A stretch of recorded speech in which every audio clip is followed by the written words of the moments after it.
আসসালামু আলাইকুম, বিবিএর পক্ষ থেকে তানভীর রয়েছে আপনাদের সাথে। আজকে কিন্তু আমাদের special class, one shot class.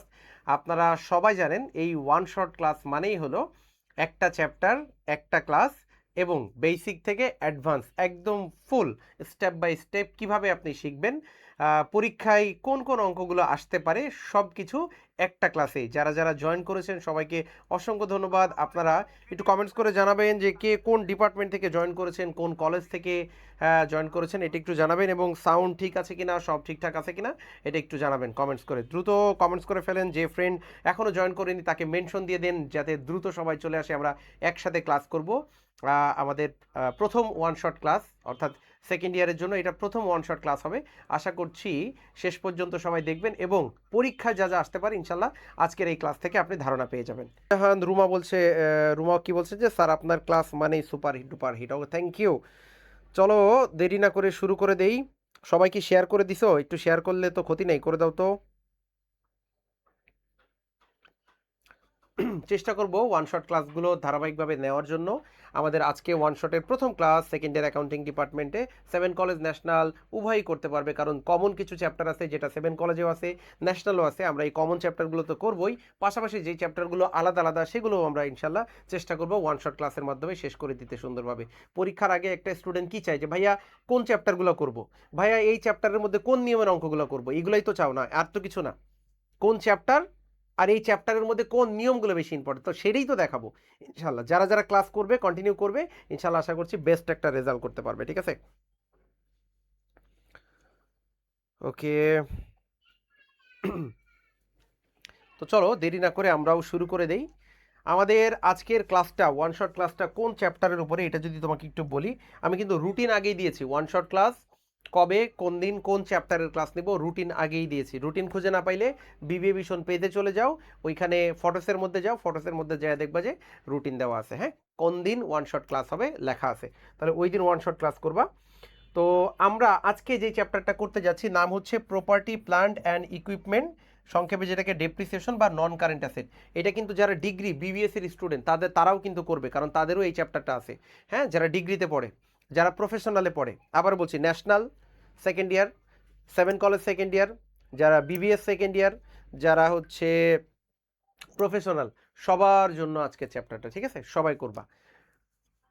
এরপরে সম্ভবত এমবিএতে সম্ভবত আছে, যাদের আছে তারা করবে আর কি এই চ্যাপ্টারটা। তো আমরা আজকে শুরু করছি কোনটা, প্রপার্টি প্ল্যান্ট অ্যান্ড ইকুইপমেন্ট, বা সংক্ষেপে যেটাকে আমরা শর্টকাটে ডেপ্রিসিয়েশন নামে চিনি। তো এই ডেপ্রিসিয়েশন মানে আমরা সবাই জানি যে এটা অবচয়ের একটা চ্যাপ্টার, তাই না? বলো তো এটা কিসের চ্যাপ্টার বলো তো? এটা হচ্ছে অবচয়ের একটা চ্যাপ্টার, অবচয়। এখন আমরা তো সবাই জানি অবচয় কি, তাই না? জানি না? বলো তো, সবাই জানি যে অবচয় কি। অবচয় কি এটা আমরা সবাই জানি। আমি একটা স্থায়ী সম্পদ, ধরো একটা স্থায়ী সম্পদ আমি কিনেছি, ধরো একটা গাড়ি কিনেছি আমি, তোমাদের তানভীর স্যার একটা গাড়ি কিনেছে। হ্যাঁ, গাড়ির কয়টা চাকা আছে বলো তো? চারটা চাকা আছে, তাই না? চারটা চাকা, চারটা চাকা আছে। মনে করো আমি গাড়ি চালাচ্ছি, একদম ভু ভু করে চালাচ্ছি। তো গাড়িটা আমি কিনেছি, কেনার পরে 1 বছর ব্যবহার করার পরে, ধরো গাড়িটা কিনেছি আমি 30 লক্ষ টাকা দিয়ে। এই 30 লক্ষ টাকা দিয়ে গাড়িটা কেনার পরে 1 বছর চালাইছি, 1 বছর চালানোর পরে মনে হয়েছে যে না, গাড়িটা আমার সাথে যাচ্ছে না, আমার তো আরো লাক্সারি, আরো আরো মানে ফ্যাশনেবল গাড়ি দরকার, তাই না? তা ওই গাড়িটা আমি বিক্রি করে দিব। 30 লক্ষ টাকার গাড়ি 1 বছর চালাইছি, বিক্রি করতে গেলে বলবে ভাই 20 লক্ষ টাকা, 10 লক্ষ টাকা আমার নাই হয়ে গেছে। এই যে 10 লক্ষ টাকা যে মূল্য কমে গেছে, গাড়ি তো নষ্ট হয় নাই, গাড়ি ঠিকঠাক আছে, কিন্তু মূল্যটা কমে গেছে। এই যে 10 লক্ষ টাকা মূল্যটা যে কমে গেছে, এটাকে আমরা বলছি অবচয়। গাড়ি বাদ দাও, তুমি যে মোবাইলটা কিনেছো, যে মোবাইল দিয়ে এখন ক্লাসটা দেখছো, এই যে মোবাইলটা কিনেছো, ধরো 30,000 টাকা মোবাইলের দাম। এই 30,000 টাকা মোবাইল 1 বছর আগে কিনেছো, এখন বিক্রি করতে যাও, এই মোবাইলের দাম হয়ে যাবে 15,000 টাকা। তাহলে বাকি 15,000 টাকা কই? বাকি 15,000 টাকা হচ্ছে তোমার অবচয়, তাই না? তাহলে অবচয় আমরা কি বুঝি?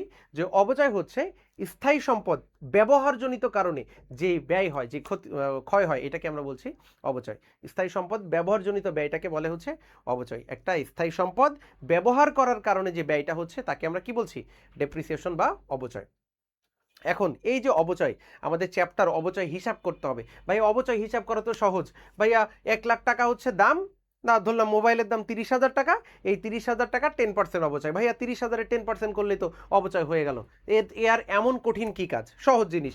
30,000 টাকা মোবাইলের দাম, 10% অবচয়, তা 10% করে দেন, 30,000 10% 3,000 টাকা, তাহলে 3,000 টাকা অবচয় হিসাব হয়ে গেল। তাহলে এত কিছু কেন শিখতে হবে এই চ্যাপ্টারে? কারণ অবচয় বের করার এই একটা নিয়মই তুমি জানো, বাকি আরও অনেকগুলো নিয়ম আছে, তোমাকে সবগুলো শিখতে হবে।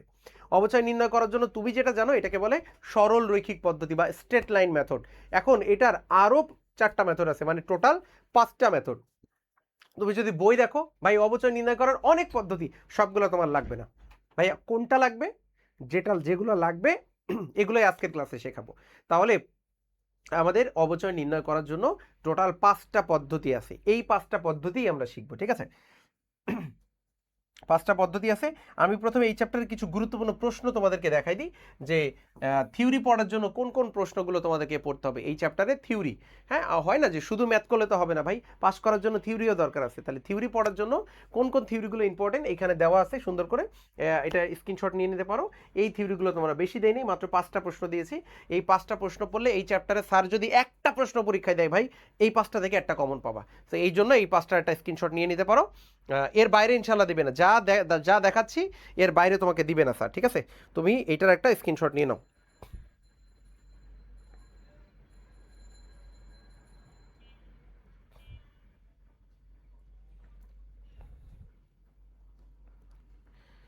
ওকে, ঠিক আছে, স্ক্রিনশট আশা করছি নেওয়া হয়ে গেছে। এই 5টা প্রশ্নের বাইরে বলেছি কোশ্চেন আসবে না।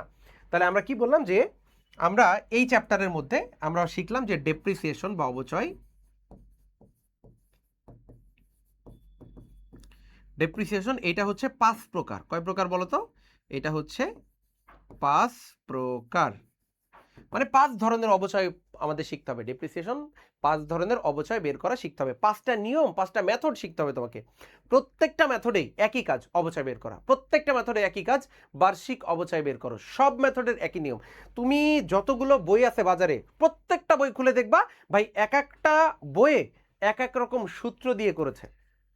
তার মানে কি কোনোটা রাইট কোনোটা ভুল না, সব কটা রাইট, কিন্তু বিভিন্ন নিয়মে করেছে। তুমি কোনটা ফলো করবা? আমি যে শর্টকাটটা দেখাবো এটা ফলো করো, ইনশাল্লাহ মনে থাকবে। হ্যাঁ, তো চলো, এই যে 5টা নিয়মের যে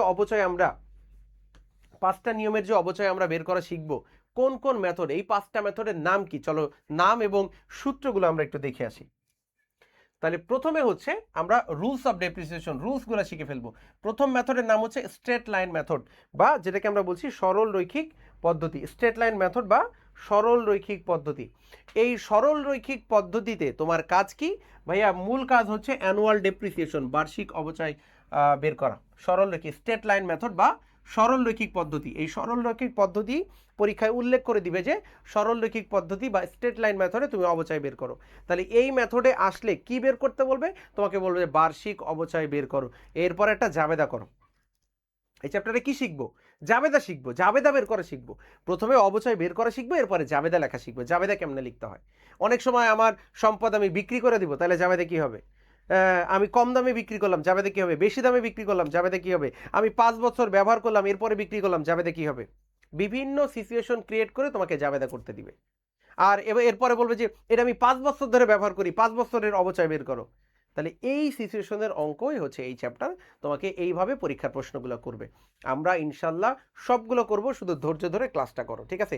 খাওয়া দাওয়া যদি না কইরা থাকো, খাওয়া দাওয়া করেই ক্লাসে আসা উচিত আজকে, কারণ কখন খাওয়া দাওয়া করতে পারবা বলতে পারছি না। তবে ইনশাল্লাহ ক্লাস শেষ পর্যন্ত করলে অনেক কিছু শিখতে পারবে, এতটুকু গ্যারান্টি দিচ্ছি। তাহলে প্রথম মেথড হচ্ছে স্ট্রেট লাইন বা সরল রৈখিক পদ্ধতি। ছোটবেলা থেকে এই পদ্ধতি করে আসি। এই পদ্ধতির মূল কাজ অ্যানুয়াল ডেপ্রিসিয়েশন বের করা। সূত্র হচ্ছে total cost minus salvage value divided useful life. Total cost minus salvage value divided useful life. এখন প্রশ্ন আছে ভাইয়া, এই টোটাল কস্ট এইটা কি? ভাইয়া এই স্যালভেজ ভ্যালু এইটা কি? ইউজফুল লাইফ এইটা কি? এই হলো প্রশ্ন। টোটাল কস্ট কি, স্যালভেজ ভ্যালু কি, ইউজফুল লাইফ কি? একে একে সব বলে দিচ্ছি। অনেকে এই চ্যাপ্টার খুব ভালো পারো, তাদের কাছে বোরিং লাগতে পারে, ভাইয়া এই তো পারি বেসিক জিনিস। বেসিকটা একটু ধরাই না দিলে অনেকের প্রবলেম হবে, এই জন্য একটু বেসিক ধরাই দিচ্ছি, যাতে যে একদম কিছু পারে না, জিরো, সেও যাতে পারে। তো প্রথমে বলি টোটাল কস্টটা কি। টোটাল কস্টটা হচ্ছে, ধরো আমি একটা মোবাইল কিনছি, বা মোবাইল, আচ্ছা মোবাইল বাদ দাও, মনে করো যে আমি একটা জমি কিনছি, একটা ল্যান্ড কিনছি। ধরো আমি একটা ল্যান্ড কিনছি, আমি একটা ল্যান্ড কিনবো। তাহলে এই ল্যান্ডের একটা দাম আছে না? ধরো ল্যান্ডের দাম হচ্ছে 2 লাখ টাকা। ল্যান্ডের দাম 2 লাখ টাকা। এখন এই ল্যান্ড যে আমি কিনবো, ল্যান্ড কিনতে গেলে তো রেজিস্ট্রেশন ফি আছে, একটা রেজিস্ট্রেশন ফি আছে না? তাহলে ধরো ল্যান্ডের রেজিস্ট্রেশন,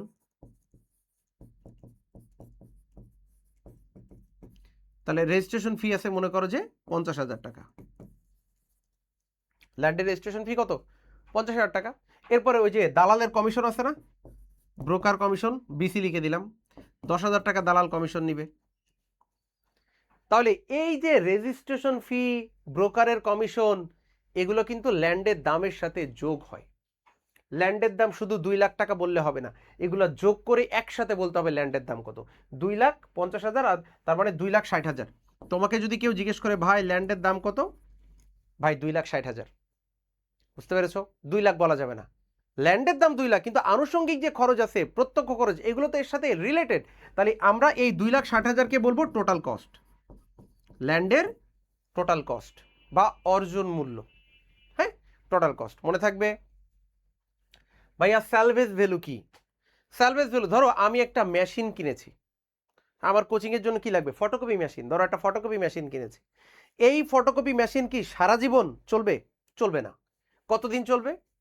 হয়তো একটা নির্দিষ্ট টাইম আছে যে 1 লাখ পিস ফটোকপি হওয়ার পরে এই মেশিন আর চলবে না, কোম্পানি থেকে একটা টার্গেট থাকে এরকম।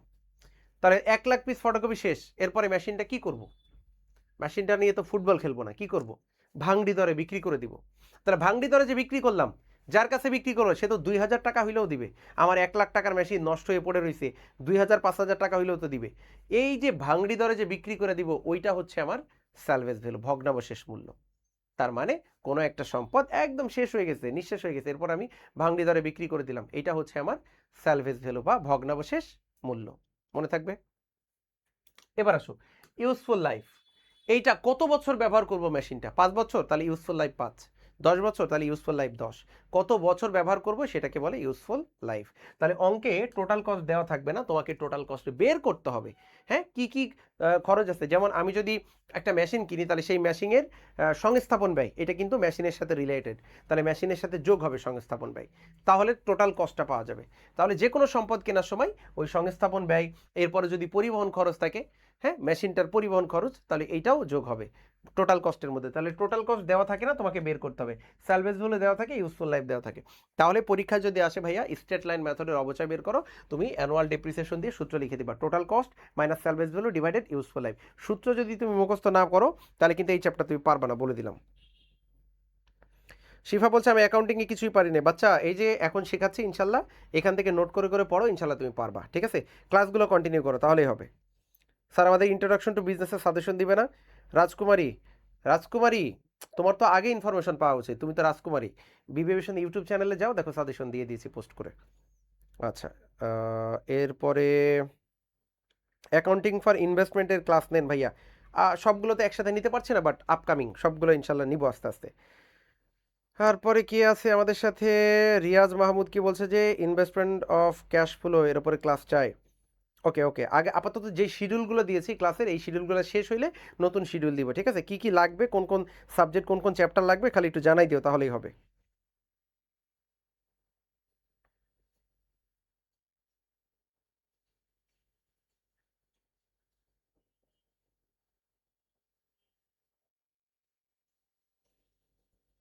নাসরিন বলছে ভাইয়া ট্যাক্সেশনের ওয়ান শট চাই। নাসরিন, আমি তো ট্যাক্সেশন নেই না, ট্যাক্সেশন ফরাদ স্যার নাই। ওকে, যেটা বলছিলাম, তাহলে একটা শিখেছো স্ট্রেট লাইন মেথডের অ্যানুয়াল ডেপ্রিসিয়েশন বের করে। এবার আসো ভাইয়া second method, double declining balance method বা রিডিউসিং মেথড বা ডিমিনিশিং রিটার্ন মেথড বা বুক ভ্যালু মেথড। ভাই একটা একটা জিনিসের এতগুলো নাম, তাহলে তুমি যদি খালি একটা মুখস্থ করো, পরীক্ষায় আসবে আর একটা, তুমি বলো স্যার জীবনও এটা শিখে নাই। ভাইয়া আপনি তো এটা করারই নাই, তাহলে নামগুলো মুখস্থ করতে হবে। ঠিক আছে, কি কি নাম আরেকবার একটু দেখে নাও। ডাবল ডিক্লাইনিং ব্যালেন্স মেথড বা রিডিউসিং মেথড বা ডিমিনিশিং বা রিটেন বা বুক ভ্যালু মেথড, প্রত্যেকটা সেম জিনিস মনে রাখবা। হ্যাঁ, একটার অল্টারনেটিভ আরেকটা নাম। তাহলে ডাবল ডিক্লাইনিং ব্যালেন্স মেথড বা ক্রম হ্রাসমান জের পদ্ধতি, ক্রম হ্রাসমান জের পদ্ধতি, আস্তে আস্তে কমে অবচয়টা। প্রথম বছরে যদি 10,000 হয়, পরের বছরে 9,000, তারপরে দেখা যাচ্ছে 8,500, এরপরে 7,000, এরকম আস্তে আস্তে প্রতি বছর অবচয়টা কমে। যেই পদ্ধতিতে প্রতি বছর আস্তে আস্তে অবচয় কমে, মানে ক্রম হ্রাসমান আস্তে আস্তে কমতে থাকে, তাকে বলছি ডাবল ডিক্লাইনিং ব্যালেন্স মেথড বা ডিমিনিশিং বা রিডিউসিং বা বুক ভ্যালু। ঠিক আছে, মনে থাকবে, নামগুলো মুখস্থ করে ফেলবা, একই মেথড বাট নাম অনেকগুলো। এই মেথডেও কাজ হচ্ছে অ্যানুয়াল ডেপ্রিসিয়েশন, আগেরটাও অ্যানুয়াল ডেপ্রিসিয়েশন, এই মেথডে অ্যানুয়াল ডেপ্রিসিয়েশন। সূত্র হচ্ছে total cost into rate of depreciation. Total cost into এই যে টোটাল কস্ট বলছি না ভাইয়া, টোটাল কস্টটা বের করবা এইভাবে ক্যালকুলেশন করে টোটাল কস্ট বের করে নিবা। রেট অফ ডেপ্রিসিয়েশন এটা দেওয়া থাকবে না, এটাও বের করতে হবে। এই রেট অফ ডেপ্রিসিয়েশন মনে রাখবা, এই ডাবল ডিক্লাইনিং ব্যালেন্স মেথড করতে গেলে এই রেট অফ ডেপ্রিসিয়েশন বের করতে হবে। এই রেট অফ ডেপ্রিসিয়েশনের সূত্র কিন্তু আরেকটা দিয়ে দিয়েছি, 100% divided useful life into 2, 100% divided useful life into 2, এটা হচ্ছে রেট অফ ডেপ্রিসিয়েশন বের করা। তাহলে এইখান থেকে মনে করো একটা রেট বেরোলো 20%, এই 20% এইখানে লিখে দিবা, আর টোটাল কস্ট কত আছে অঙ্কে সেটা বসায় ক্যালকুলেশন করবো, তাহলে অ্যানুয়াল ডেপ্রিসিয়েশন আমরা পেয়ে যাব। তাহলে দুইটা মেথড শিখাইছি, একটা হচ্ছে স্ট্রেট লাইন সরলরৈখিক পদ্ধতি, আর একটা হচ্ছে ডাবল ডিক্লাইনিং ব্যালেন্স মেথড ক্রমহ্রাসমান জের পদ্ধতি। নামগুলো মুখস্থ করতে হবে, সূত্র মুখস্থ করতে হবে, ঠিক আছে?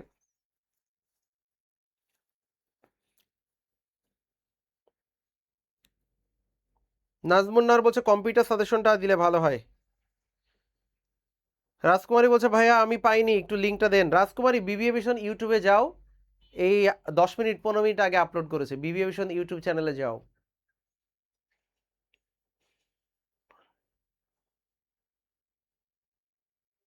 শিফা কি বলছে আপনি নিয়েন অ্যাকাউন্টিং ক্লাস? আমি তো নিচ্ছি শিফা। ইস্তেক বলছে আমাদের এখন ইনকোর্স হয় নাই, সামনে আসবে ইনকোর্স, অপেক্ষা করো, এই চ্যাপ্টার থাকবে। তাবাসসুম বলছে ভাইয়া ম্যাথ শুরু করেন। বাচ্চা একটু সময় লাগবে ম্যাথ শুরু করতে, কারণ ওয়ান শট ক্লাস তো, একদম বেসিক থেকে জিরো থেকে না গেলে অনেকে আছে যে তাদের আবার মাথার উপর দিয়ে চলে যাবে। হ্যাঁ, এই জন্য একটু সময় নিচ্ছে আর কি। তুমি যদি এই বেসিকটুকু পারো, দৌড়ে গিয়ে এক কাপ চা বানাই নিয়ে আসো, একটা কফি বানাই নিয়ে আসো, খাইতে খাইতে দেখবা যে অঙ্কে চলে গেছি আমরা, ঠিক আছে? ফাইম বলছে টেস্ট এক্সাম দিয়েছি আপনার ওল্ড ভিডিও দেখে। ওকে, থ্যাংক ইউ ভাইয়া, ক্লাস করতে থাকো। ভাইয়া এক্সাম কবে? আমি যদি পরীক্ষক হইতাম তাহলে এক্সামের ডেট আমি আগেই তোমাদের বাসায় বাসায় লিখে দিয়ে আসতাম যে এই যে পরীক্ষার ডেট, এইটা রুটিনটা রাখো, পড়াশোনা করো মনোযোগ দিয়ে। সানজিদা জামান কি বলতেছে? ওকে। নুসরাত বলছে আইবি এক্সামের পিডিএফ ক্লাস শেষ করে পিডিএফ রাতে দিব, আগে ভিডিওটা দেখে নাও। হ্যাঁ, ওকে, যেটা বলছিলাম যে দুইটা মেথড শেখাচ্ছে, স্ট্রেট লাইন ডাবল ডিক্লাইনিং। এরপরে তৃতীয় মেথড প্রোডাকশন ইউনিট বা ম্যানুফ্যাকচারিং আউটপুট। তাহলে প্রোডাকশন ইউনিট উৎপাদন একক, প্রোডাকশন ইউনিট মানে কি উৎপাদন একক পদ্ধতি, বা ম্যানুফ্যাকচারিং একই কথা, এটা উৎপাদন। এই মেথডে কি বের করব ভাই? এইটাও অ্যানুয়াল ডেপ্রিসিয়েশন বের করব, এইটাও আমরা অ্যানুয়াল ডেপ্রিসিয়েশন বের করব। সূত্র কি? Per unit depreciation into yearly production. Per unit depreciation. ভাই প্রোডাকশন মেথডের কাজ কি? উৎপাদন করা, তাই না? প্রোডাকশন মেথডের কাজ কি? উৎপাদন। এই যে কলমটা দিয়ে লিখতেছি, এটা কিন্তু এই যে স্মার্ট বোর্ডে লেখার কলম, তাহলে এই কলমটা তৈরি করতে হয়েছে না? তো মনে করো যে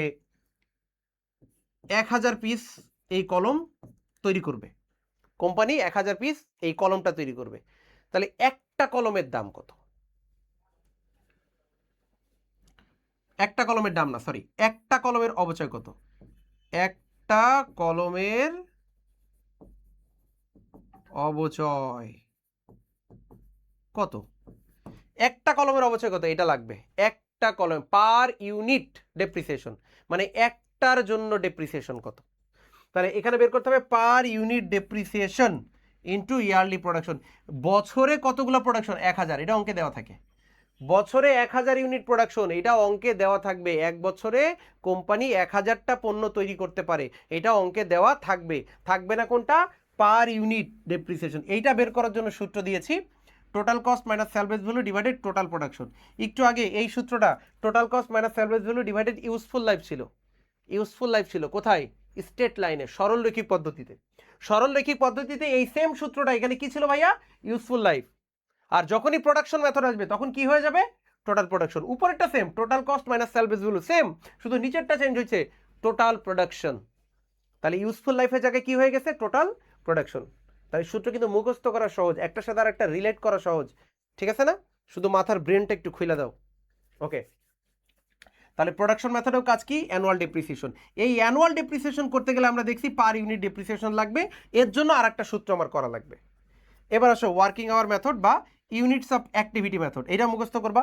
ওয়ার্কিং আওয়ার মেথডের আর একটা নাম ইউনিটস অফ অ্যাক্টিভিটি মেথড। কার্য একক পদ্ধতি। তাহলে এই ওয়ার্কিং আওয়ার মেথড, এই মেথডের কাজ কি ভাইয়া? এটার কাজও হচ্ছে অ্যানুয়াল ডেপ্রিসিয়েশন বের করা। এই মেথডের কাজও কি? অ্যানুয়াল ডেপ্রিসিয়েশন বের করা। তো অ্যানুয়াল ডেপ্রিসিয়েশন বের করার সূত্র হচ্ছে per hour depreciation into yearly working hour. Per hour depreciation into এই ইয়ারলি ওয়ার্কিং আওয়ার, বছরে কত ঘন্টা মেশিনটা কাজ করবে এটা অঙ্কে দেওয়া থাকে। এক বছরে মেশিন কত ঘন্টা কাজ করবে, এক বছরে মেশিন কি 5,000 ঘন্টা কাজ করবে নাকি 3,000 ঘন্টা না 10,000 ঘন্টা, এক বছরে কত ঘন্টা মেশিনটা চলবে সেটা অঙ্কে দেওয়া থাকবে। এটা নিয়ে প্যারা নেই, প্যারা হচ্ছে পার আওয়ার, 1 ঘন্টায় অবচয় কত, 1 ঘন্টায় অবচয় কত সেটা বের করতে হবে। এই 1 ঘন্টায় অবচয় বের করার সূত্র দিয়েছি, per hour depreciation, total cost minus salvage value divided total working hour. দেখো ভাইয়া সূত্র সেম না? এই উপরের সূত্রটা এই সূত্রটা সেম না? তাহলে শুধু পার্থক্য কি, এখানে টোটাল প্রোডাকশন আর এখানে কি টোটাল ওয়ার্কিং আওয়ার। তাহলে সূত্র সেম, শুধু পার্থক্য যে জায়গায় এটা মনে রাখতে হবে। তাহলে কয়টা মেথড শিখলাম? আগে শিখেছি 2টা, এখন শিখেছি আরও 2টা, 4টা। তাহলে প্রথম থেকে একটু বলো তো, straight line method, double declining balance method, এরপরে হচ্ছে প্রোডাকশন ইউনিট মেথড, এরপরে ওয়ার্কিং আওয়ার মেথড, লাস্ট যে মেথডটা শিখবা sum of the year digit method. এটা আবার একটু বেশি গুরুত্বপূর্ণ, কারণ এটা ভুল করে স্টুডেন্টরা, এটা মনে থাকতে চায় না স্টুডেন্টদের, ঠিক আছে? তাহলে sum of the year digit মেথডের এখানেও কাজ কি ভাইয়া? অ্যানুয়াল ডেপ্রিসিয়েশন বের করা। অ্যানুয়াল ডেপ্রিসিয়েশনের সূত্র হচ্ছে total cost minus salvage value into total digit, total cost minus salvage value divided total digit into yearly digit. এখন এই টোটাল ডিজিট অঙ্কে দেওয়া থাকে না, এটা আবার বের করে নিতে হবে।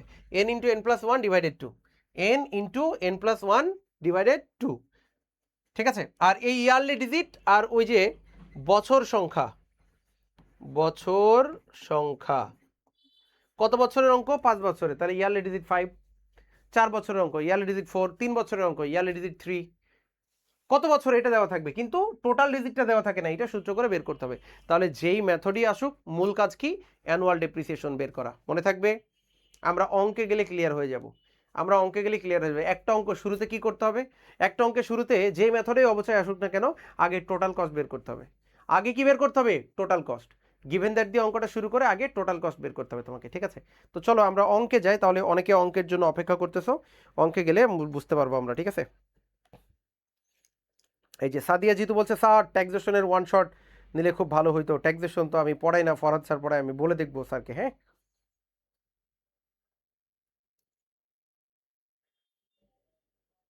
রাজকুমারী বলছে স্যার পেয়েছি, ধন্যবাদ দিয়েছে, থ্যাংক ইউ। মোহাম্মদ সাইম হোসেন বলছে স্যার এই ভিডিও ইউটিউবে আপলোড দিবেন না? ইনশাল্লাহ কালকে আপলোড দিয়ে দিব এই ভিডিওটা ইউটিউবে।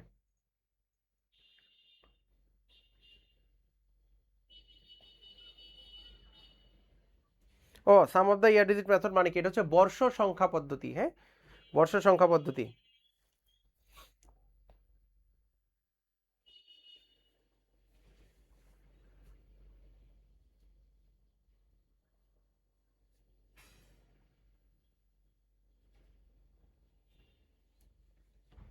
তো চলো এবার আমরা অঙ্কে চলে যাই। প্রবলেম 1 বলছে যে Mihir and company incurred the following expense in purchasing a delivery truck of 5-ton capacity. Mihir and company purchase করতেছে, কি পারচেস? একটা delivery truck of 5 ton, 5 ton capacity, যত টনই হোক, আমাদের মূল জিনিস হচ্ছে তারা একটা ডেলিভারি ট্রাক কিনতেছে। উইথ ক্যাশ প্রাইস টাকা 6 লাখ, মানে ট্রাকের ক্যাশ প্রাইস কত? 6 লাখ টাকা নগদ দিয়ে কিনতে হবে।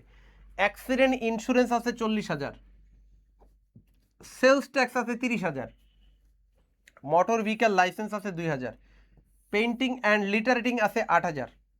What is the cost? Total cost কত?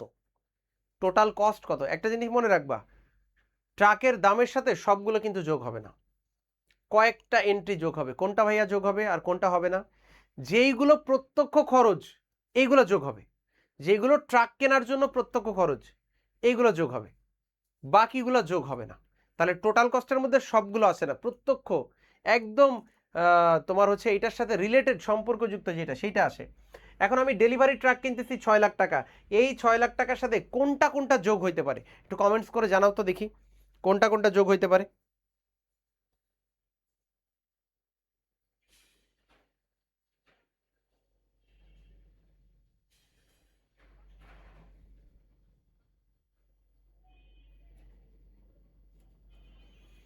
স্বরলিপি বলছে স্যার এখন পড়া শুরু করতেছি আপনার ক্লাস দেখেই। ওকে ঠিক আছে, তারপরেও একটা তুমি যে একটা স্টেপ নিয়েছো যে স্যার এখন থেকে শুরু করছে, আলহামদুলিল্লাহ, তাহলে এখন থেকে একটু ভালো করে শুরু করো, ঠিক আছে? নাবিলা বলছে যে ভাইয়া এত স্পিডে বুঝাইলে বুঝতে, আচ্ছা ঠিক আছে, স্লো, নাবিলা একদম স্লো, ওকে, ঠিক আছে। দেখো কিছু পারো না এটা তোমার ভুল না, কিন্তু আজকের ক্লাসের পরে পারো না এইটা বলাটা তোমার জন্য অন্যায়।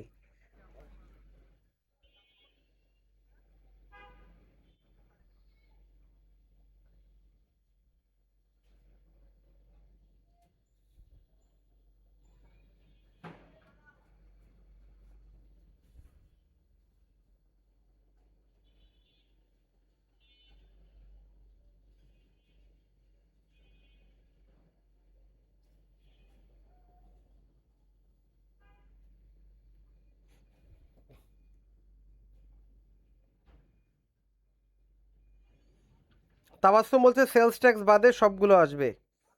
মাহিয়া বলছে সবগুলো আসবে। রিয়াজ কি বলছে, ডিরেক্ট এক্সপেন্স কি ভাইয়া?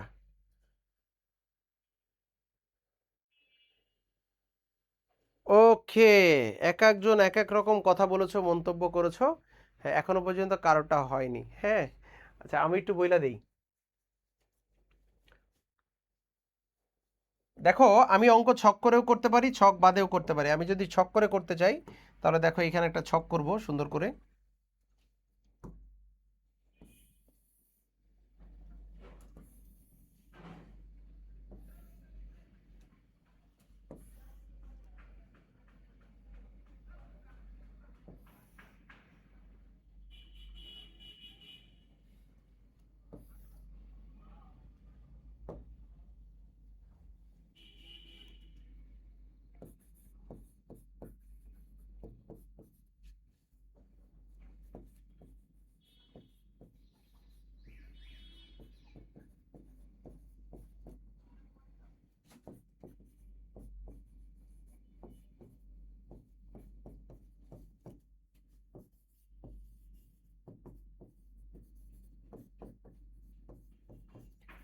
Calculation of total cost of delivery truck, details টাকা টাকা, এখানে ডিটেলস টাকা টাকা লিখে দিলাম, ঠিক আছে? ডিটেলস টাকা টাকা। এবার আসো কি কি যাবে। প্রথমে হচ্ছে ক্যাশ প্রাইস 6 লাখ টাকা, তাই না? ক্যাশ প্রাইস 6 লাখ টাকা। এরপরে কি যাবে বলো তো? Accident insurance. অ্যাক্সিডেন্ট ইন্স্যুরেন্স কি? আমি বীমা কোম্পানির সাথে চুক্তি করতেছি, 4,000 টাকা ইন্স্যুরেন্স বীমা কোম্পানির সাথে চুক্তি করতেছি।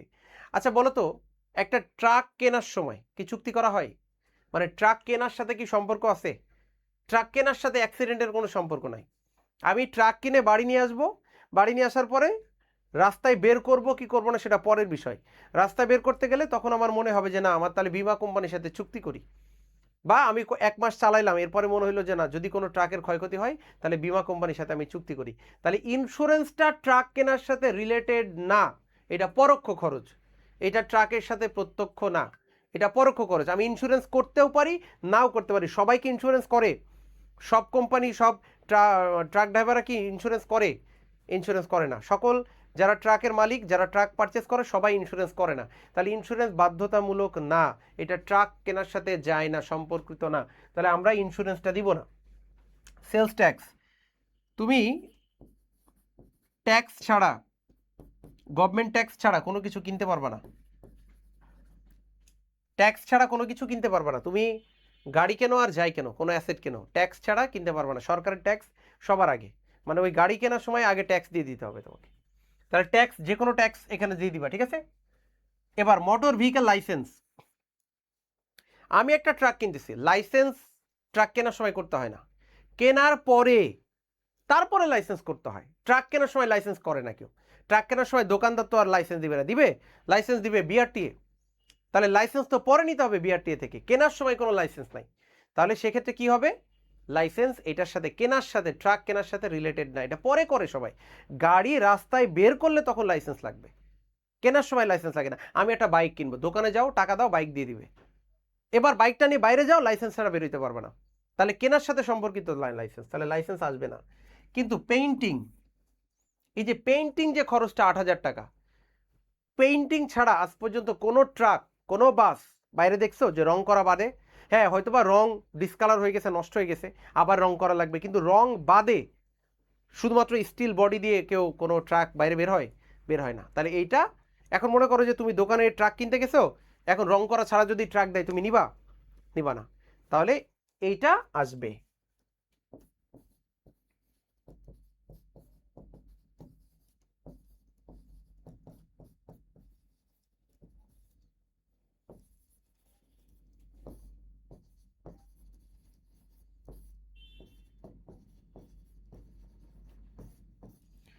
তাহলে এই হচ্ছে আমাদের টোটাল কস্ট। ক্যাশ প্রাইস আসলো 6 lakh, sales tax, painting and lettering. এখন প্রশ্ন হচ্ছে যে ভাইয়া আপনি তো সহজে বলে দিলেন এটা, আমার তো মাথায় আসে না, আমি তো বুঝি না যে কোনটা আসবে কোনটা আসবে না, আমি কেমনে বুঝবো? আমি তো এত এক্সপার্ট না, আমি তো ট্রাক কিনে দেখি নাই যে কোনটা আসবে কোনটা আসবে না। এখন দেখো তোমার জন্য যে পরামর্শটা, কিভাবে বুঝবা? এই সম্পদ রিলেটেড অঙ্ক যদি পরীক্ষা আসে, মাত্র কয়েকটা ক্যাটাগরির পরীক্ষা আসবে। কি কি? একটা এই যে ট্রাক, একটা আসবে ইকুইপমেন্ট, একটা আসবে মেশিনারি, একটা আসবে ল্যান্ড। এর বাইরে কিছু আসবে না ভাই। এইগুলো যদি তুমি দেখা নিতে পারো যে এইগুলা কেনার জন্য কি কি খরচ আসে, কোনগুলো আসে কোনগুলো আসে না, তাহলে তোমার কমপ্লিট। এই কয়টা মাত্র, একটা হচ্ছে এই ট্রাক, ইকুইপমেন্ট, মেশিনারি আর ল্যান্ড। পরীক্ষায় ঘুরে ফিরে এইগুলাই আসবে। তাহলে এইগুলো একটু দেখে নিতে হবে, ল্যান্ড কেনার সময় কি, ইকুইপমেন্ট কেনার সময় কি, মেশিনারি কেনার সময় কোনগুলো কোনগুলো আসবে। হ্যাঁ, টোটাল কস্ট বের করতে গেলে এই কয়টা দেখে নিলেই তোমার অঙ্ক শেষ, আর কিছু লাগে না। বুঝতে পেরেছো? তাহলে এটা বুঝেছো কিনা একটু জানাও।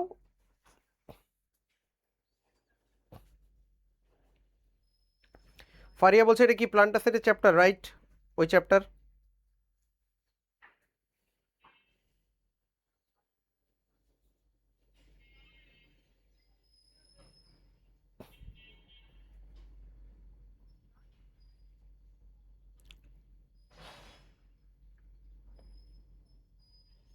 এশা রহমান তাপসি, তাপসি কি বলছে, ভাইয়া ভালো হয়েছে আপনি অ্যাকাউন্টিং নিতেছেন, আমি তো অ্যাকাউন্টিং নেই।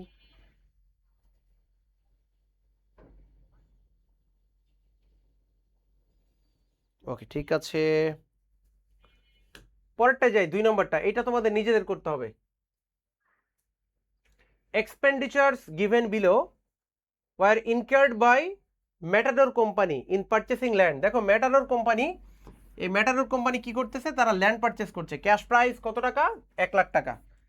ট্যাক্স আছে 6,000 টাকা, আমি বলেছি ট্যাক্স থাকলেই দিয়ে দিবা। অ্যাটর্নি ফি আছে 5,000, রিয়েল এস্টেট ব্রোকার কমিশন, দালালের কমিশন, আর ক্লিয়ারিং গ্র্যান্ডিং, ক্লিয়ারিং গ্রেডিং আছে 7,000 টাকা। What is the cost? তাহলে ল্যান্ডের কস্ট কত? তাহলে একটা ল্যান্ড কিনতে গেলে কি কি এর সাথে যোগ হবে সেটা তোমাকে জানতে হবে না? তাহলে চলো ল্যান্ডের কি কি আসে আমরা একটু দেখে আসি। ল্যান্ডের ক্ষেত্রে দেখো, ক্যাশ প্রাইস 1 লাখ টাকা দিবা, ট্যাক্স আমি বলেছি দিবা, অ্যাটর্নিজ ফি তোমাকে দিতেই হবে। দলিল লেখকের ফি দিবা না? দলিল লিখে দিবে কে? তুমি যে ল্যান্ড রেজিস্ট্রি করবা দলিলকে লিখবে। ব্রোকারের কমিশন, দালালের কমিশন দিবা না? দালাল ছাড়া আজকাল জমি কেনা বেচা হয়? হয় না, দালালের কমিশন তোমাকে দিতে হবে। এরপরে ক্লিয়ারিং গ্রেডিং, দেখো তুমি একটা ল্যান্ড কিনেছো, ধরো এই হচ্ছে তোমার ল্যান্ড, এই জমিতে একটা পুরাতন বাড়ি আছে বা একটা পুরাতন দোকান আছে, ভাঙাচোরা দোকান, মানে দোকানটা অর্ধেক ভাঙা গেছে। এখন তুমি কি এই ল্যান্ডটা কেনার পরে ব্যবহার করতে পারবা? পারবা না। কেন? ওই যে পুরাতন দোকান আছে। এন্ড এই পুরাতন দোকান না তুমি ব্যবহার করতে পারছো, না কিছু জমিটা ব্যবহার করতে পারছো। দোকানও ব্যবহার করতে পারছো না, ভাঙাচোরা দোকান অর্ধেক ভেঙে গেছে, আবার জমিও ব্যবহার করতে পারছো না। তাহলে কি করতে হবে ভাইয়া? এইটা ক্লিয়ার করে ফেলতে হবে। এই দোকান ভাঙাচোরা একদম ক্লিয়ার করে ল্যান্ড বানাই ফেলতে হবে, একদম পুরোটা ক্লিয়ার ল্যান্ড। তাহলে জমি আমি কিনছি, এই জমি কেনার পরে আমি যে ক্লিয়ার করব, করে আমি যে জমি একদম মাঠ বানাই ফেলবো, এই মাঠটা বানাইতে আমার যে খরচ হবে, এই খরচটাও আমি জমির দামের মধ্যে ইনক্লুড করে দিব। কারণ ল্যান্ড যতক্ষণ ব্যবহারের উপযোগী না হবে, ল্যান্ড যতক্ষণ ব্যবহার করার উপযোগী না হবে, ততক্ষণ পর্যন্ত প্রত্যেকটা খরচকে জমির দামের সাথে ইনক্লুড করব।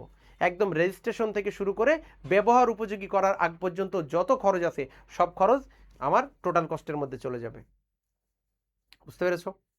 তাহলে সবগুলো আসবে, সবগুলো যোগ করে দিলে হবে। ঠিক আছে? বুঝতে পেরেছো কিনা জানাও কমেন্টস করে।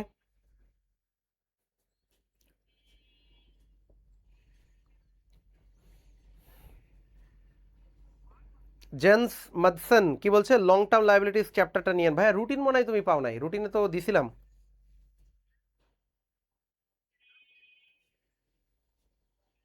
রিয়েল এস্টেট ব্রোকার কমিশন কি, কে বলছে? নাবিলা বলছে রিয়েল এস্টেট ব্রোকার দালাল, দালালদের কমিশন। হ্যাঁ, জমি যে কেনা বেচা করে দেয়। এখন তুমি জমি কিনতে যাও, অরিজিনাল মালিক খুঁজে পাবা না, দালাল আসবে তোমার, ভাই জমি লাগবে আমি ব্যবস্থা করে দিতেছি, তাহলে এই দালালের কমিশন।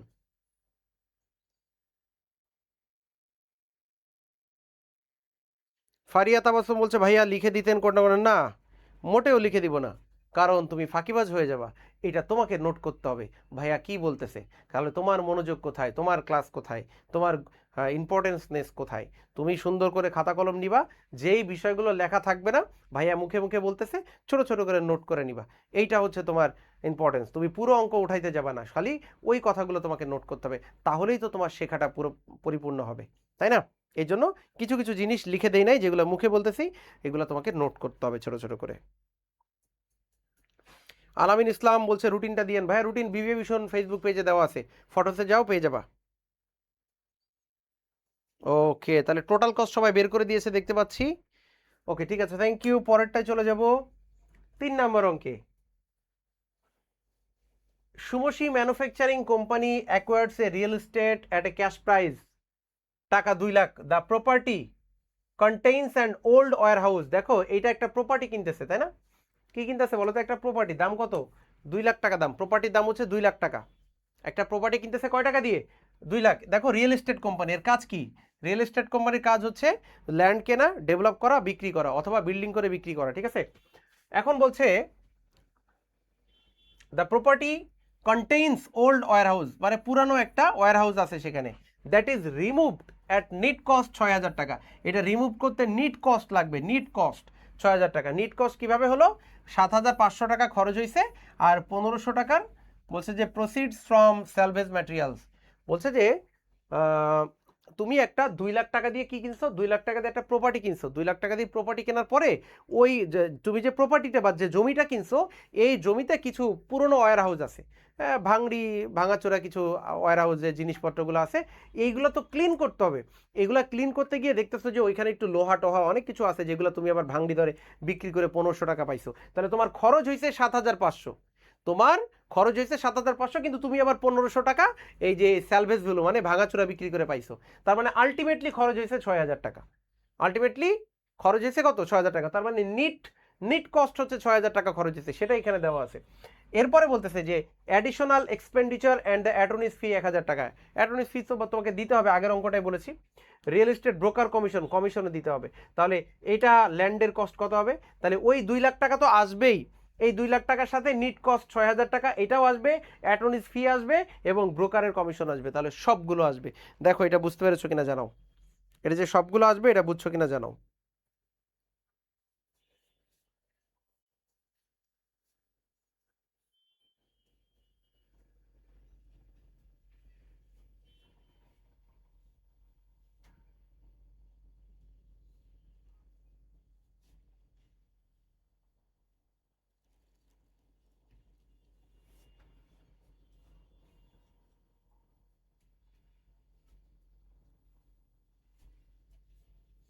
দেখো তো বুঝতে পেরেছো কিনা, এখানে সবগুলো আসবে এটা বুঝতে পেরেছো কিনা? 2 লাখ টাকা হচ্ছে ল্যান্ডের দাম। 2 লাখ টাকা কিসের দাম? ল্যান্ডের দাম। তাহলে ল্যান্ডের দাম আসবে। এরপরে ওই ল্যান্ডে মানে ওই জমিতে একটা পুরাতন ওয়্যার হাউস ছিল। এই পুরাতন ওয়্যার হাউসে তো তোমার কোনো কাজ নাই, তাহলে সেটাকে সরাই ফেলতে হবে। সেটাকে সরাই ফেলতে গেলে তোমার মজুরি দিতে হবে না শ্রমিকদের যারা কাজ করবে। তাহলে এই মজুরি তুমি দিয়েছো 7,500 টাকা। 7,500 টাকা তাদেরকে মজুরি দিয়েছো, খরচ হয়েছে। কিন্তু তাদেরকে যে মজুরি দিলে, ওই পুরনো ওয়্যার হাউসের ভিতরে কিছু ম্যাটেরিয়ালস আছে যেটা আবার বিক্রি করে 1,500 টাকা পাইছো। তাহলে 7,000 টাকা থেকে 1,500, 7,500 টাকা থেকে 7,500 টাকা থেকে তুমি যদি 1,500 টাকা বাদ দাও, তাহলে আলটিমেটলি 6,000 টাকা খরচ হয়েছে। মানে 7,500 টাকা খরচ করছো, কিন্তু তুমি আবার ভাঙড়ি বিক্রি করে 1,500 টাকা পাইছো, মানে 6,000 টাকা তোমার খরচ হয়েছে। এই যে 6,000 টাকা খরচ হলো কি করতে গিয়ে? ওয়্যার হাউসটা অপসারণ করতে গিয়ে, মানে ওয়্যার হাউসটা একদম ক্লিন করে ফেলছো, এটা পরিষ্কার করতে গিয়ে। তাহলে এইটাও কিন্তু ল্যান্ডের দামের সাথে আসবে, কারণ ল্যান্ড ব্যবহার উপযোগী করার আগ পর্যন্ত সকল খরচ ল্যান্ডের সাথে যোগ হবে। এরপরে অ্যাটর্নিস ফি আর হচ্ছে ব্রোকারের কমিশন, এটাও আসবে। তাহলে সবগুলো যোগ হবে, ঠিক আছে? এই বুঝতে পেরেছো? স্বরলিপি।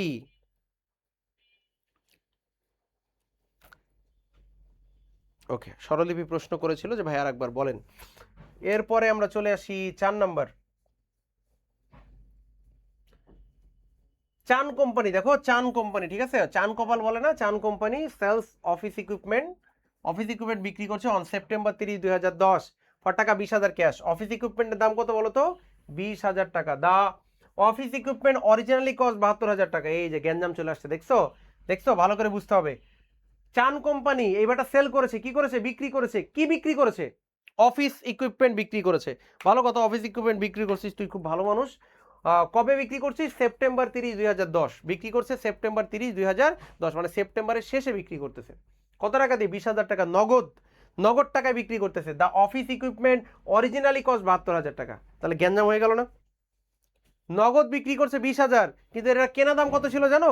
কেনা দাম ছিল 72,000। নগদ বিক্রি করছে 20,000, ভাই কেনা দাম 72,000, তাহলে পাগল না? পাগল না? দেখো, কবে কেনা ছিল? 2010 জানুয়ারি 1-এ। অ্যান্ড অ্যাজ অফ জানুয়ারি 1, ও আচ্ছা, না না, জানুয়ারি 1-এ না, এখানে বলছে original cost 72,000 and as of January 1, 2010 had accumulated depreciation টাকা 42,000। ও, সে ব্যবহার করেছে। সে যে 20,000 টাকা দিয়ে বিক্রি করছে, সে আগে ব্যবহার করেছে, ব্যবহার করে তার অ্যাকুমুলেটেড ডেপ্রিসিয়েশন হয়েছে 42,000 টাকা। পুঞ্জীভূত অবচয়। তুমি যদি একটা জিনিস চিন্তা করো যে ভাই আমি 1,00,000 টাকা দিয়ে একটা মেশিন কিনলাম, এই 1,00,000 টাকা দিয়ে যে মেশিনটা কিনলাম, এটা 10 বছর ব্যবহার করতে পারবো। কয় বছর ভাইয়া? 10 বছর। তাহলে এই যে 10 বছর যে আমি ব্যবহার করতে পারবো, প্রতি বছর 10,000 টাকা করে মূল্য কমে যাবে না? প্রতি বছর 10,000 টাকা করে কি হবে? মূল্য কমে যাবে। কারণ প্রতি বছর এই যে 10 বছর ব্যবহার করব, প্রতি বছর 10,000 টাকা করে মূল্য কমে যাবে।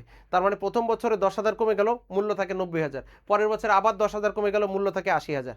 এভাবে একটা সময় মূল্য শেষ হয়ে যাবে, তাই না? ঠিক তেমনি এখানে সে কি করেছে? সেপ্টেম্বর 30 তারিখে বিক্রি করে দিছে 20,000 টাকা দিয়ে। কিন্তু বিক্রি করার আগে সে তো ব্যবহার করছে। এই ব্যবহার কইরা 42,000 টাকা অবচয় হয়ে গেছে। ব্যবহার করতে করতে করতে করতে 42,000 টাকা অবচয় হয়ে গেছে। এরপরে কি বলতেছে? Depreciation for the first 9 month 2010 5,250 টাকা। বলছে 2010 সালের প্রথম 9 মাসের অবচয় হচ্ছে 5,250 টাকা। এখন বলছে প্রিপেয়ার জার্নাল এন্ট্রিজ, জাবেদা করো। কিসের জাবেদা? এ নাম্বারে বলছে update depreciation to September 30, 2010। September মাসের একটা জাবেদা করো অবচয়ের। আর record the sale of the equipment, equipment বিক্রি করে দিছে, এটার একটা জাবেদা করো। তাহলে অঙ্কটা পড়ে বুঝছো কিনা আগে এইটা বলো, তারপর অঙ্ক করাই। আগে কি চাইছে পড়ে বুঝছো কিনা আগে এইটা বলো।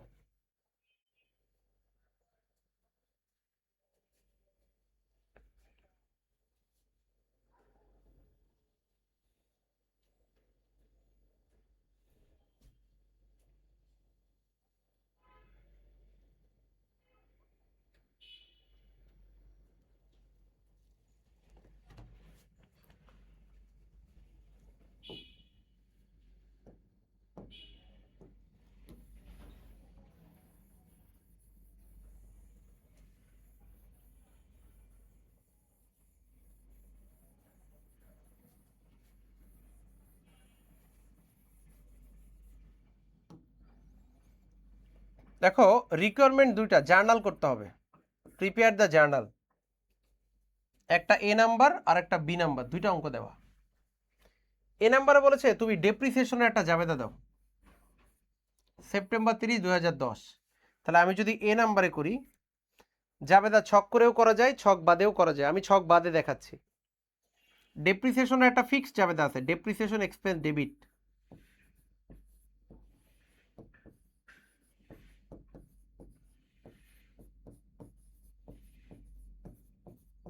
Depreciation expense debit,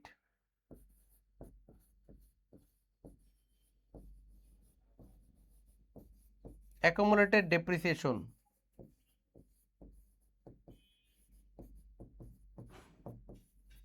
depreciation expense debit, accumulated depreciation credit. কবের জাবেদা? সেপ্টেম্বর 30, 2010। এইখানে সুন্দর করে লেখা আছে যে 2010 সালের প্রথম 9 মাসের অবচয় হইল 5,250 টাকা। জানুয়ারি থেকে সেপ্টেম্বর পর্যন্ত 9 মাস, এই 9 মাসের অবচয় এত টাকা। তাহলে আমি এই টাকাটা এখানে বসাই দিব, 5,250, এখানেও 5,250। কারণ আমি জাবেদা করছি 2010 সালের, এটা হলো 2010 সালের 2010 সালের অবচয়, 2010 সালের প্রথম 9 মাসের অবচয় অঙ্কে দেওয়াই আছে। আমি জাস্ট আমার জাবেদা করতে বলেছে ডেপ্রিসিয়েশনের সেপ্টেম্বর 30 তারিখে, আমি জাবেদা দিয়ে দিলাম। Depreciation expense debit, accumulated depreciation credit 5250 টাকা। বুঝতে পেরেছো? এই জাবেদাটা কি বুঝতে পেরেছো? অবচয় জাবেদা ফিক্সড, অবচয় ডেবিট, পুঞ্জীভূত অবচয় credit, depreciation expense debit, accumulated depreciation credit. টাকাটা এটা বুঝতে পারছো? আমাকে বলছে সেপ্টেম্বরে 30 তারিখে জাবেদা দাও, তো সেপ্টেম্বর যে 30 তারিখে জাবেদা দিব, জানুয়ারি থেকে সেপ্টেম্বর পর্যন্তই তো দিব। জানুয়ারি থেকে সেপ্টেম্বর পর্যন্ত টাকা এখানে দেওয়াই আছে 5250, আমি ওই টাকাটাই দিব। কিন্তু বি নাম্বার রিকোয়ারমেন্টে কি চাইছে দেখো, বি নাম্বার রিকোয়ারমেন্টে বলেছে যে record the sale of the equipment. তাহলে বিক্রি করে দিছি সেই জাবেদা দাও। আমি বিক্রি করে দিয়েছি কয় টাকায় মনে আছে? ওই যে 20,000 টাকায় বিক্রি করে দিয়েছি নগদে। তাহলে আচ্ছা, নগদে যদি বিক্রি করি তোমার কি মনে হয় বলো তো? ক্যাশ ডেবিট হয় না? নগদে বিক্রি করলে কি হয় বলো তো ভাইয়া? Cash debit. নগদে বিক্রি করলে ক্যাশ ডেবিট। কি বিক্রি করেছি? ইকুইপমেন্ট, তাহলে ইকুইপমেন্ট ক্রেডিট।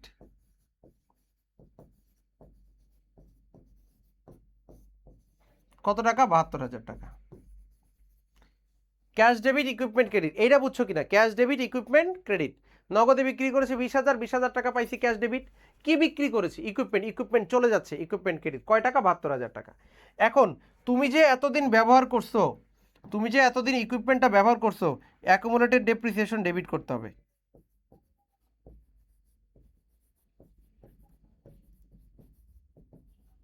কত টাকা ব্যবহার করছো? এই যে 42,000 টাকা। তাহলে একটা জিনিস মনে রাখবা, যখনই তুমি কোনো সম্পদ বিক্রি করবা, ওই সম্পদ বিক্রির জাবেদা যখন করবা, অ্যাকুমুলেটেড ডেপ্রিসিয়েশন পুঞ্জীভূত অবচয় ডেবিট করবা। অঙ্কে দেওয়া থাকবে পুঞ্জীভূত অবচয় কত টাকা, এইটা তোমাকে ডেবিট করতে হবে। ঠিক আছে? সবসময় এটা মনে রাখবা যে অ্যাকুমুলেটেড ডেপ্রিসিয়েশন বা পুঞ্জীভূত অবচয়, এটা কি করতে হবে বলো তো ভাইয়া? ডেবিট করতে হবে। ঠিক আছে? তাহলে পুঞ্জীভূত অবচয় ডেবিট করতে হবে। ও, এখানে তো 42,000 টাকার সাথে আরেকটা টাকা আছে, ওইটাও অ্যাড হবে। দাঁড়াও, অঙ্কে যে 42,000 টাকা দেওয়া আছে, এটার সাথে এই যে 5,250 টাকা আরেকটা আছে না, 5,250, এটা যোগ হবে। তাহলে 47,250। তাহলে এখানে হবে 47,250। কারণ আমরা যতদিন ব্যবহার করেছি পুরো টাকাটাই তো নিতে হবে, তাই না? তো এইখানে 42,000 টাকা, এটা বলা আছে যে জানুয়ারি 1, 2010 পর্যন্ত, জানুয়ারি 1, 2010 পর্যন্ত 42,000 টাকা, জানুয়ারি 1, 2010 পর্যন্ত। কিন্তু আমি তো সেপ্টেম্বর পর্যন্ত নিয়ে যাব, কারণ আমি তো বিক্রি করেছি সেপ্টেম্বরে। আমি বিক্রি করেছি কবে? সেপ্টেম্বরে না? তাহলে সেপ্টেম্বর পর্যন্ত তো আমি ব্যবহার করেছি, সেপ্টেম্বর পর্যন্ত ব্যবহার করার অবচয় কত? এইটা হচ্ছে টোটালটাকে বলে অ্যাকুমুলেটেড ডেপ্রিসিয়েশন। আমি যেই তারিখ পর্যন্ত বিক্রি করছি, মানে যেই তারিখে বিক্রি করছি তার আগ পর্যন্ত অবচয় নিতে হবে। তাহলে সেপ্টেম্বর পর্যন্ত এই 42,000 টাকা, এটা শুধু জানুয়ারি পর্যন্ত। তাহলে সেপ্টেম্বর পর্যন্ত কত? তাহলে জানুয়ারি থেকে সেপ্টেম্বর 5,250, এটা যোগ করব। তাহলে টোটাল অ্যাকুমুলেটেড 47,250। তাহলে আমরা অ্যাকুমুলেটেড ডেপ্রিসিয়েশন 47,250। এখন দেখো দুই পাশ সমান হয় নাই, দুই পাশ সমান হয়। এই পাশে হচ্ছে 47 আর 20, 67,250, আর এই পাশে 72,000। তাহলে 67,250 আর 72,000 কত হয় বিয়োগ করলে?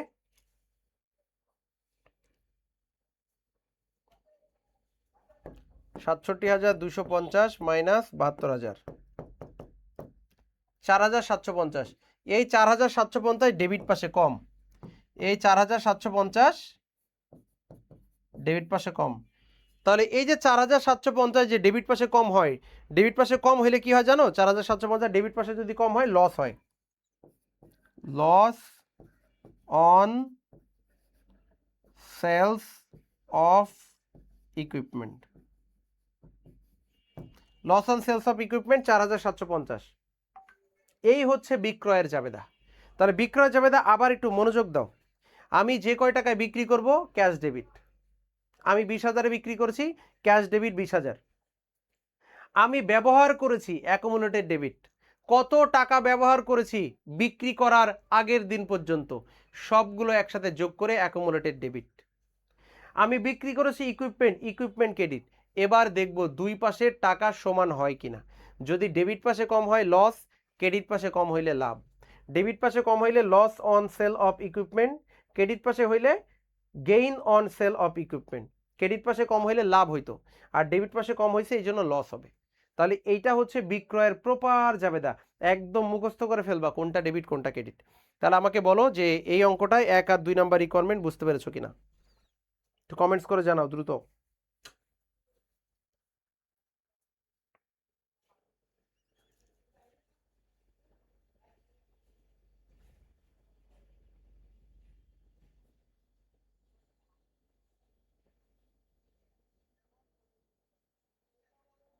ফারিয়া বলছে 1 নম্বরে শুধু সেপ্টেম্বরে নিলাম না কেন?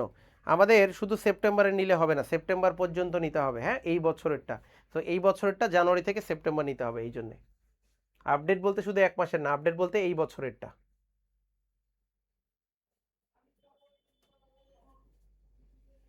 বলছে update depreciation to September, September পর্যন্ত, সেপ্টেম্বর 30 পর্যন্ত, তার মানে জানুয়ারি থেকে সেপ্টেম্বর পর্যন্ত।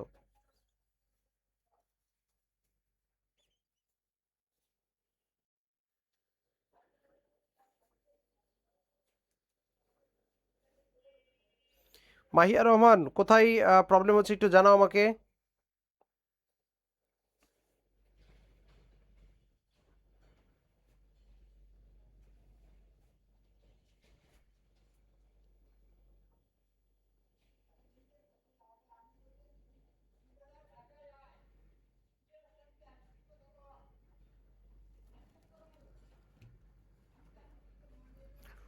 তাহলে আবার একটু দেখো, মনোযোগ দাও একটু, অঙ্কটার মধ্যে একটু যাই।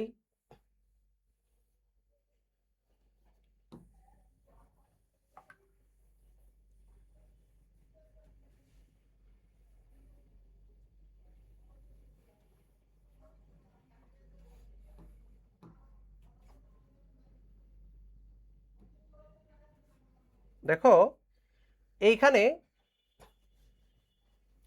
বলেছে যে সেপ্টেম্বরে বিক্রি করে দিছো, সেপ্টেম্বরে ইকুইপমেন্ট বিক্রি করে দিছো। তাহলে সেপ্টেম্বরে কয় টাকা বিক্রি করেছো? 20,000 টাকা বিক্রি করে দিছো। ইকুইপমেন্টের দাম ছিল 72,000 টাকা। জানুয়ারি 1 তারিখ পর্যন্ত অবচয় 42,000 টাকা। এটা কিন্তু সেপ্টেম্বর পর্যন্ত না, এই যে সেপ্টেম্বরে বিক্রি করছো সেপ্টেম্বর পর্যন্ত না, এটা হলো জানুয়ারি পর্যন্ত, জানুয়ারি পর্যন্ত 42,000 টাকা। তাহলে সেপ্টেম্বর পর্যন্ত কত? এই 42,000 সাথে 5,250 টাকা যোগ করতে হবে, তার মানে 47,250। এটা হলো টোটাল অবচয়, সেপ্টেম্বর পর্যন্ত টোটাল অবচয়, বিক্রি করার আগ পর্যন্ত অবচয়। এখন বলছে যে depreciation for the first 9 month, প্রথম 2010 সালের প্রথম 9 মাস। তাহলে 2010 সালের এই যে জানুয়ারি থেকে সেপ্টেম্বর 5,250 টাকা, এটা হলো 2010 সালের জানুয়ারি থেকে সেপ্টেম্বর পর্যন্ত 5,250। আর এটা হলো তার আগের, এই 42,000 টাকা হচ্ছে আগের অবচয়, পুঞ্জীভূত অবচয়।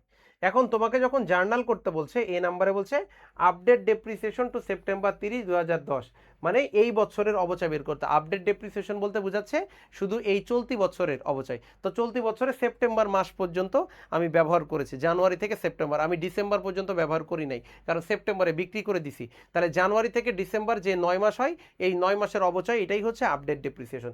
এই বছরেরটা আপডেট বোঝাচ্ছে। তাহলে এই বছরের অবচয় দেওয়াই আছে 5,250। আমি জাবেদা দিছি depreciation expense debit, accumulated depreciation credit. এখন বলছে যে 2 নম্বরে একটা বিক্রয় জাবেদা দাও, তুমি যে বিক্রি করেছো, আমি 20,000 টাকায় বিক্রি করে দিছি, তাই না? ব্যবহার করছি আবার বিক্রি করে দিছি, তাহলে বিক্রি করলে ক্যাশ ডেবিট হয়, এই জন্য ক্যাশ ডেবিট, বিক্রি করেছি ক্যাশ ডেবিট। এবং আমি যে ব্যবহার করেছি অ্যাকুমুলেটেডও ডেবিট হবে। মনে রাখবো, জাবেদা মুখস্থ করে ফেলবো যে বিক্রি করলে, নগদে বিক্রি করলে ক্যাশ তো ডেবিট হবেই, আর অ্যাকুমুলেটেডও ডেবিট হবে। ঠিক আছে, তাহলে ক্যাশ ডেবিট অ্যাকুমুলেটেড, অ্যাকুমুলেটেড টাকাটা এই যে যোগ করে দেখালাম। এবার কি বিক্রি করেছো? ইকুইপমেন্ট, যেটা বিক্রি করে এটা ক্রেডিট হয়, এটা চলে যাচ্ছে। ইকুইপমেন্ট বিক্রি করেছে, ইকুইপমেন্ট ক্রেডিট। আর যেহেতু ডেবিট পাশে কম, আমি বলেছি ডেবিট পাশে কম হলে লস হয়, তাহলে তুমি দিবা loss on sales of equipment. দুই পাশ ব্যালেন্স করে দেখবা যে কত টাকা লস হয়, তাহলে এটা বসাই দিবা এখানে। আর ক্রেডিট পাশে কম হলে আমি বলেছি লাভ হবে। ঠিক আছে, তাহলে বলো ক্লিয়ার কিনা বলো।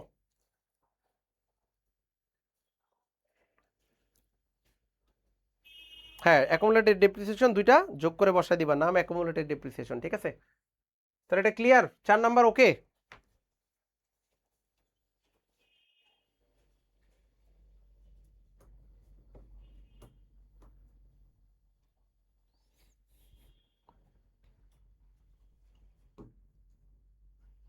এই যে এবার আসল অঙ্কে চলে এসছে, 5 নম্বর অঙ্কটাই হলো আসল অঙ্ক। এই অঙ্ক পারলে পুরো চ্যাপ্টার শেষ তোমার। 5 নাম্বারটা পারতে হবে। দেখো তো অঙ্ক পড়ো।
আচ্ছা, ফারিয়া বলছে যে ভাইয়া অ্যাকুমুলেটেড ডেপ্রিসিয়েশন আর ডেপ্রিসিয়েশন, হ্যাঁ দুইটা প্লাস করেই নাম দিবা অ্যাকুমুলেটেড। আচ্ছা অ্যাকুমুলেটেডটা কি বলো তো? অ্যাকুমুলেটেড হচ্ছে ধরো আমি যদি 2009 সালের অবস্থায় বলি এটা ডেপ্রিসিয়েশন, 10 সালের অবস্থায় ডেপ্রিসিয়েশন, 11 সালে ডেপ্রিসিয়েশন, 12 সালে ডেপ্রিসিয়েশন। কিন্তু যদি সবগুলো একসাথে যোগ করি এটাকে বলে অ্যাকুমুলেটেড ডেপ্রিসিয়েশন। সিঙ্গেল একটা বছরের বলতে গেলে শুধু ডেপ্রিসিয়েশন বলতে হয়, কিন্তু আমি যদি কয়েক বছরটা একসাথে যোগ করি, টোটালটা যোগ করি, এটাকে বলে অ্যাকুমুলেটেড ডেপ্রিসিয়েশন। ঠিক আছে? স্বরলিপি কি বলছে? স্যার ডেপ্রিসিয়েশন ক্যালকুলেট করা বুঝি না। ডেপ্রিসিয়েশন ক্যালকুলেট করেছি কোথায়? এই 47,250 না কোনটা বলো তো? 20,000 ক্যাশ, এটা তো দেওয়াই আছে। অ্যাকুমুলেটেড ডেপ্রিসিয়েশন অঙ্কের মধ্যে দেওয়া আছে 42,000 আর 5,250, দুইটাই অবচয়, দুইটা যোগ করে টোটাল টোটাল অ্যাকুমুলেটেড বের করছি 47,250। আর ইকুইপমেন্ট 72,000 বিক্রি করে দিছি, দেওয়া আছে। এবার ডেবিট পাশে 47,250 আর 20,000 কত হয়? 67,250, আর এদিকে 72,000, তাহলে ডিফারেন্স কত? 4,750। তাহলে 4,750 টাকা লস, ডেবিট পাশে কম হয়েছে এই জন্য লস। 42,000 হচ্ছে 2010 সালের আগ পর্যন্ত অবচয় ছিল, 2010 সালের আগ পর্যন্ত পুঞ্জীভূত অবচয় ছিল। ওকে, তাহলে আমরা পরের অঙ্কটায় চলে যাই। 5 নাম্বার বলছে দেখো, prospective company acquired and placed into use equipment on January 1, 2008 at a cost of টাকা 93,500। প্রসপেক্টিভ কোম্পানি নাম তো আমরা শুনে ফেলেছি, তাহলে কি করেছে দেখো।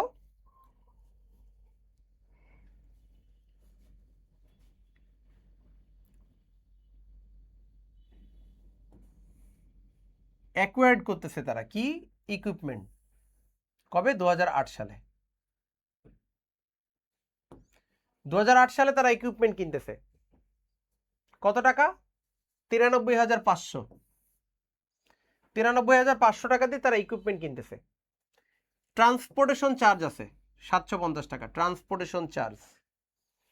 ইনস্টলেশন চার্জ আছে 5,500 টাকা। আমরা জানি যে টোটাল কস্ট বের করতে গেলে অরিজিনাল দামের সাথে এই ট্রান্সপোর্টেশন ইনস্টলেশন দুইটাই কিন্তু যোগ করতে হবে। ট্রান্সপোর্টেশনও যোগ হবে, ইনস্টলেশনও যোগ হবে টোটাল কস্ট বের করতে গেলে, তাই না? The equipment was estimated to have a useful life, এই যে ইউজফুল লাইফ, আয়ুষ্কাল দেওয়া আছে 9 বছর, অর্থাৎ 9 বছর এটা ব্যবহার করা যাবে। স্যালভেজ ভ্যালু, ভগ্নাবশেষ মূল্য দেওয়া আছে 3,750, অর্থাৎ বছর শেষে, মানে বছর শেষে না, ব্যবহার করার শেষে আমরা যখন ভাঙড়ি দরে বিক্রি করতে যাব তখন এইটা পাওয়া যাবে salvage value. At the end of its life, it was further estimated that the equipment would be and the production 1,92,000 unit. তার মানে এইটার আয়ুষ্কাল যে 9 বছর, এই 9 বছর ধরে 1,92,000 ইউনিট পণ্য উৎপাদন করবে, মানে এটা হচ্ছে টোটাল প্রোডাকশন। এটা কি টোটাল প্রোডাকশন? In 2008 42,600 unit. এই টোটাল প্রোডাকশনের মধ্যে 2008 সালে উৎপাদন করেছে 42,600, 2008 সালে উৎপাদন করেছে 42,600 ইউনিট। এখন তোমাকে কি বলেছে? প্রিপেয়ার জার্নাল, দেখো জাবেদা করতে হবে কবে? 31 ডিসেম্বর 2008, ইয়ার এন্ড, বছর শেষে। বছর শেষে 31 ডিসেম্বর 2008 তোমাকে জাবেদা করতে হবে। মেথড দিছে কি ভাইয়া দেখো, straight line, unit of production, some of the year digit, double declining. 4টা মেথডে অঙ্ক করতে হবে, আর আছে নাকি? আর নাই। 4টা মেথডে তোমাকে অঙ্ক করতে হবে, 4টা মেথডে। তো প্রথমে আমরা কোন মেথড করব? Straight line method. আমরা সুন্দর করে উপরে লিখে দিব straight line method.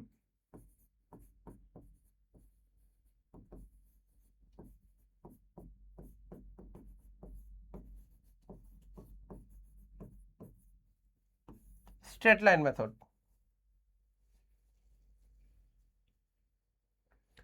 Straight line মেথডে যখন আমি অবচয় করব, আগে গিভেন দ্যাট দিয়ে মানগুলো লিখে নিব।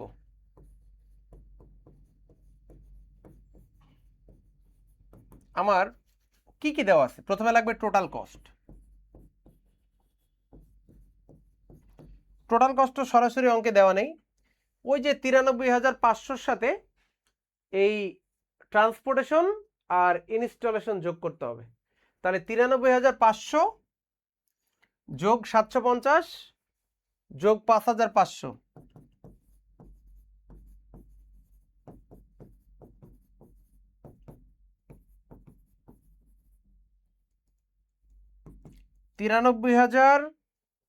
ও 93,500, 700 না তো,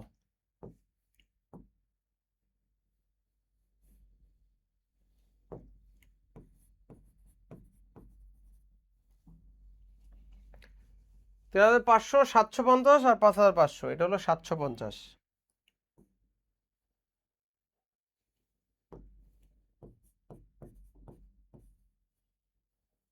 কত হয় দেখো, যোগ করো।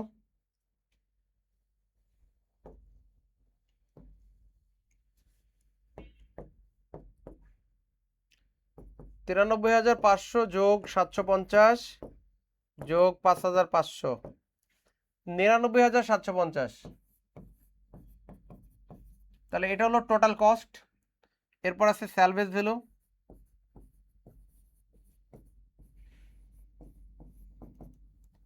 অঙ্কে স্যালভেজ ভ্যালু দেওয়া আছে 3,750।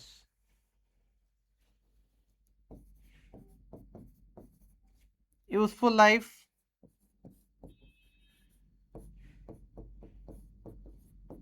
9 বছর। এখন যদি আমি সূত্র করি, উই নো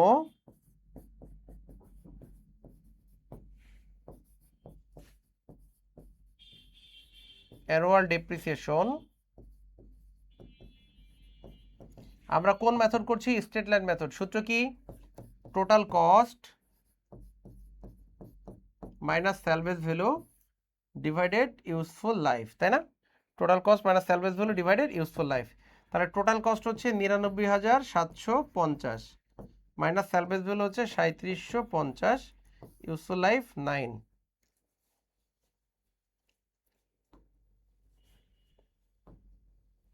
তাহলে আমরা 99,750 থেকে 3750 বিয়োগ করব, আর এটাকে ভাগ দিব 9 দিয়ে।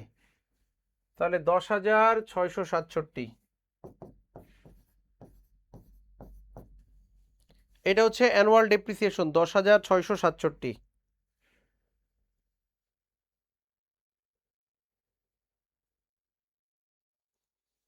দেখো তো বুঝতে পারছো কিনা?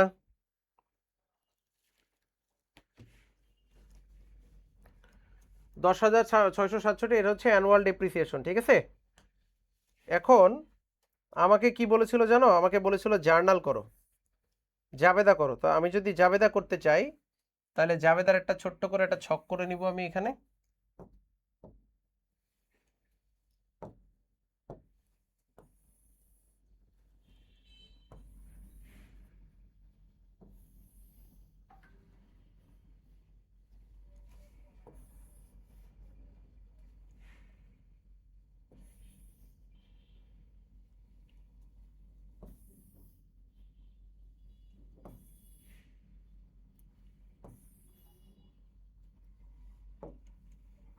প্রথমে ডেট, অ্যাকাউন্টস টাইটেল, রেফারেন্স,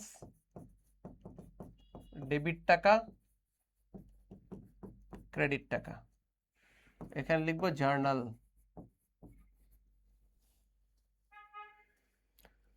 কত সালের অঙ্ক আমাদের? 2008 সাল, ডিসেম্বর 31-এ করতে বলেছে। 2008 ডিসেম্বর 31। আমাদের কিন্তু অঙ্কে বলা আছে যে ডিসেম্বর 31-এ করতে হবে, ঠিক আছে? তাহলে ডিসেম্বর 31-এ আমি যে জাবেদা করব, তাহলে কি জাবেদা করব বলো তো? ডেপ্রিসিয়েশনে জাবেদা, depreciation expense debit.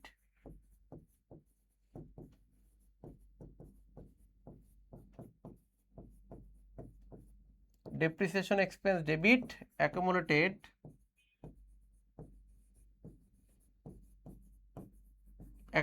Depreciation credit. কত টাকা? এই যে বের করেছি অঙ্কে এখানে 10,667।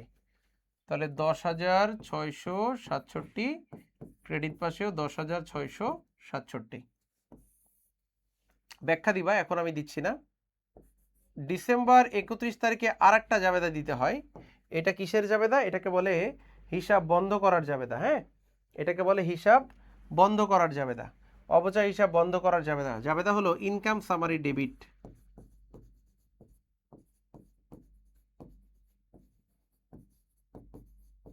ইনকাম সামারি ডেবিট আর ডেপ্রিসিয়েশন এক্সপেন্স ক্রেডিট।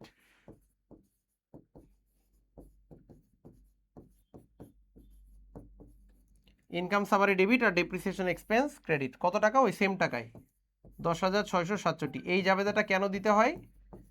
দেখাতে হয় যে বছর শেষে আমরা ব্যয় হিসাবগুলো বন্ধ করে দিচ্ছি। তো ব্যয় কোনটা? এখানে ডেপ্রিসিয়েশন এক্সপেন্স, এটা একটা ব্যয়। ব্যয় হিসাব যদি আমি বন্ধ করে দেই তাহলে জাবেদা কি করতে হবে? ডেপ্রিসিয়েশন এখন ক্রেডিট হয়ে যাবে। আর ইনকাম সামারি, আয় সারাংশ ডেবিট করতে হবে। তাহলে এই দুইটা জাবেদা আমাকে দিয়ে দিতে হবে।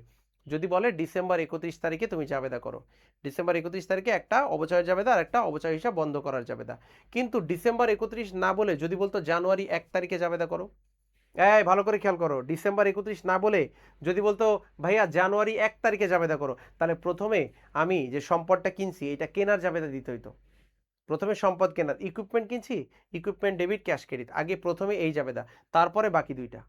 যেহেতু জানুয়ারি বলে নাই, আমি কেনার জাবেদা দিব না, শুধু অবচয় হিসাব বন্ধ করার জাবেদা। প্রত্যেক মেথডে এই জাবেদাই হবে, অবচয় হিসাব বন্ধ করা। তাহলে আগে অবচয়ের টাকা তো বের করতে হবে। আমি শুধুমাত্র স্ট্রেট লাইন মেথড করলাম, শুধুমাত্র স্ট্রেট লাইন মেথড করেছি। তাহলে একটু কমেন্টস করে জানাও স্ট্রেট লাইন বুঝতে পেরেছো কিনা, স্ট্রেট লাইন মেথডে বুঝতে পেরেছো কিনা একটু কমেন্টস করে জানাও দ্রুত।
আচ্ছা, এবার আসো সেকেন্ড যে মেথডটা আছে, ইউনিটস অফ প্রোডাকশন মেথড।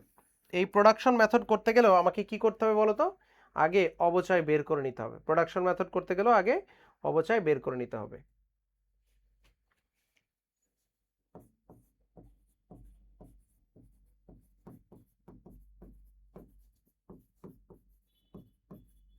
তাহলে প্রোডাকশন মেথডে আমার কাজ কি? অ্যানুয়াল ডেপ্রিসিয়েশন করা। তাহলে এখানেও আমাকে annual depreciation,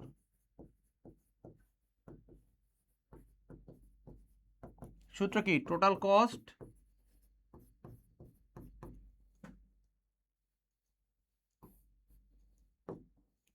minus salvage value divided total production. সূত্র কিন্তু মুখস্থ করবা, না হলে কিন্তু মনে থাকবে না। হ্যাঁ, সূত্র কিন্তু এত সহজ না, মনে রাখতে হবে। তাহলে টোটাল কস্ট কত ছিল আমাদের? ৯৯,৭৫০। ৯৯,৭৫০। আর স্যালভেজ ভ্যালু ছিল ৩৭৫০। ৩৭৫০। টোটাল প্রোডাকশন অঙ্কে দেওয়া ছিল। টোটাল প্রোডাকশন হচ্ছে ১,৯২,০০০ ইউনিট। তাহলে আমরা টোটাল প্রোডাকশনের জায়গায় বসাবো ১,৯২,০০০ ইউনিট। চলো একটু ক্যালকুলেশন করে দেখি। ৯৯,৭৫০ মাইনাস ৩৭৫০ ভাগ করব ১,৯২,০০০, 0.5।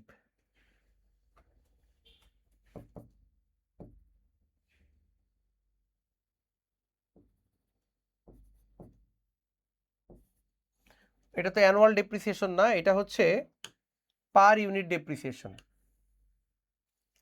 এটা হচ্ছে পার ইউনিট।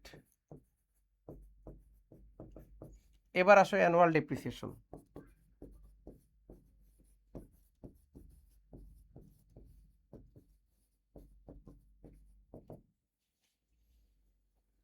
দু সালে অঙ্কে দেওয়া আছে ৪২,৬০০ ইউনিট উৎপাদন করেছি 2008 সালে। 2008 সালে ৪২,৬০০ ইউনিট আমরা উৎপাদন করেছি, তাই না? তাহলে এই ৪২,৬০০ দিয়ে গুণ করতে হবে।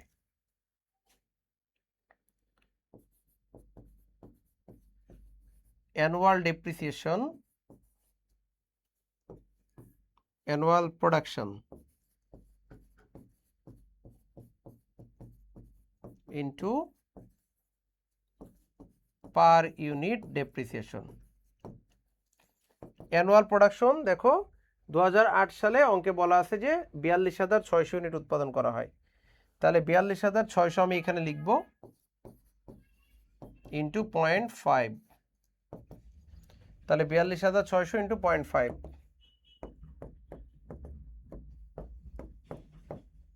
২১,৩০০। এইটা হচ্ছে আমার অবচয়। দেখো তো বুঝছো কিনা? ২১,৩০০ আমার অবচয়।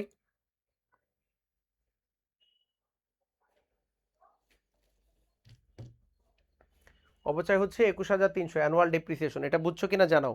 এখন আমাকে জাবেদা করতে হবে এই ২১,৩০০ টাকা দিয়ে কি করবা জাবেদা? ওই সেম জাবেদা, depreciation expense debit, accumulated depreciation credit, আর ইনকাম সামারি ডেবিট, তোমার ডেপ্রিসিয়েশন এক্সপেন্স ক্রেডিট। এই যে এখানে যে জাবেদা করছো সেম জাবেদা, শুধু টাকার অ্যামাউন্টটা চেঞ্জ হবে। সেম জাবেদা, শুধু টাকার অ্যামাউন্টটা চেঞ্জ হবে। ঠিক আছে? একটু কমেন্টস করে জানাও এটা পারবা কিনা, এটা বুঝছো কিনা।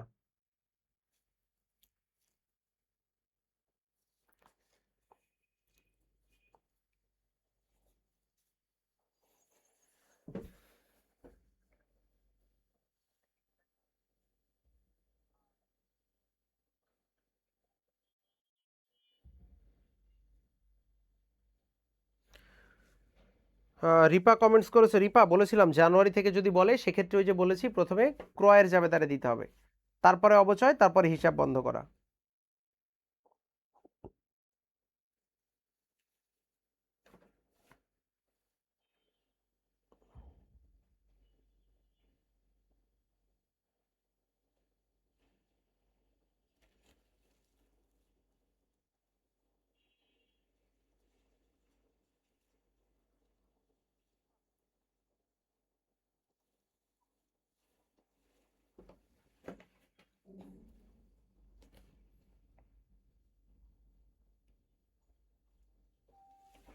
আচ্ছা, তাহলে পরের মেথডে চলে যাই আমরা। পরের মেথডটা বলেছে sum of the year digit method বের করো। এটা খুব ইম্পর্টেন্ট। হ্যাঁ, sum of the year digit method.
তাহলে sum of the year digit মেথডে করতে গেলে আমাদের প্রথমে সূত্র লিখতে হবে, তাই না? আমাদের সূত্র কি ছিল? অ্যানুয়াল ডেপ্রিসিয়েশন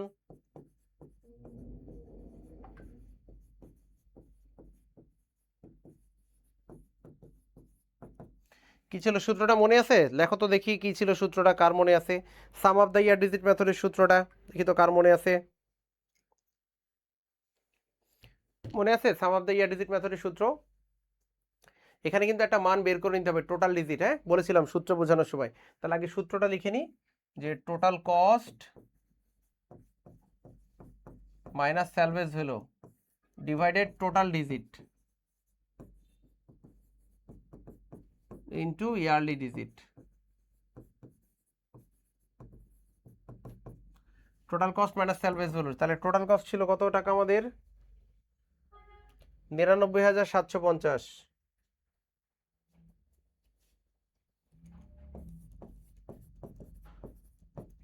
স্যালভেজ ভ্যালু হচ্ছে ৩৭৫০। টোটাল ডিজিটটা বের করতে হবে। ইয়ারলি ডিজিট কয় বছরের অঙ্ক? ৯ বছরের অঙ্ক। ইয়ারলি ডিজিট হচ্ছে ৯ বছরের অঙ্ক ৯। তাহলে টোটাল ডিজিট এখানে বের করো, n into n plus 1 divided 2। n হচ্ছে 9 বছর,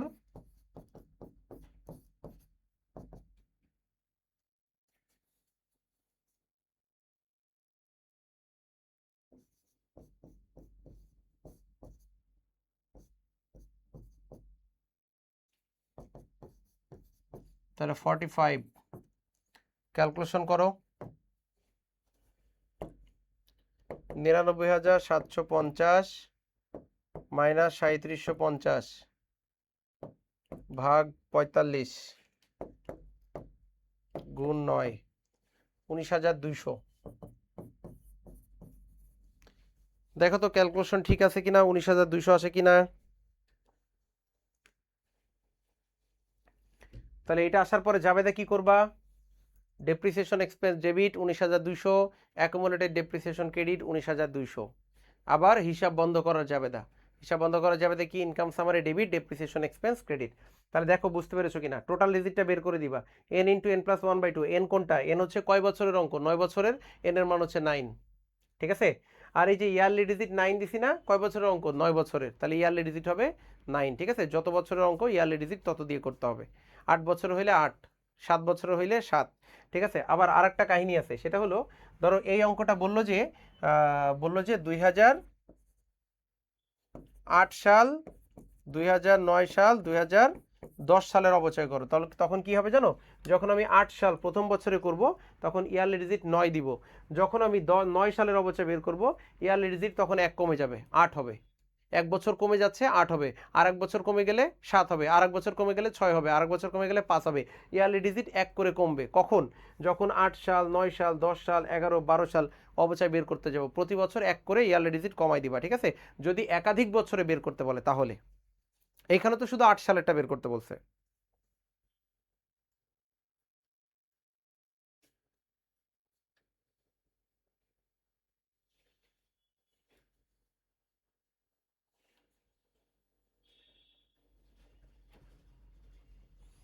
আচ্ছা, তাহলে জাবেদা দিয়ে দিবা। এরপরে আমরা আরেকটা মেথডে যাই,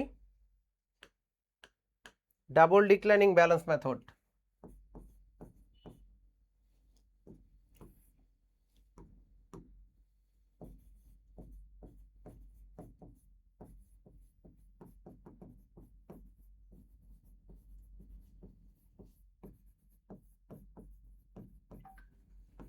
ডাবল ডিক্লাইনিং ব্যালেন্স মেথড, এখানেও তোমাকে কি বের করতে হবে বলো তো? আগে রেট বের করে নিতে হবে, আগে রেট অফ ডেপ্রিসিয়েশন। আগে তোমাকে পার্সেন্টেজ বের করে নিতে হবে। কিভাবে? 100% ডিভাইডেড ইউজফুল লাইফ ইন্টু 2। তাহলে 100% ডিভাইডেড ইউজফুল লাইফ হচ্ছে 9 ইন্টু 2, তাহলে কত হয়?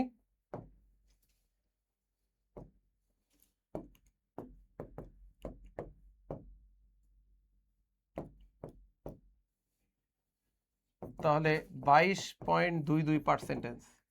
এবার অ্যানুয়াল ডেপ্রিসিয়েশন,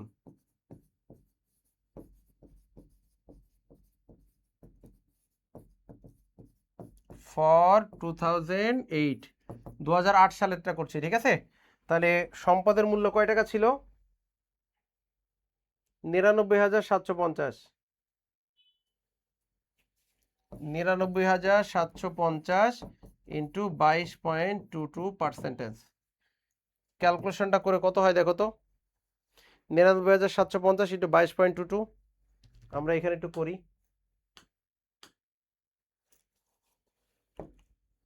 99,750 ইন্টু 22.22%, 22,164।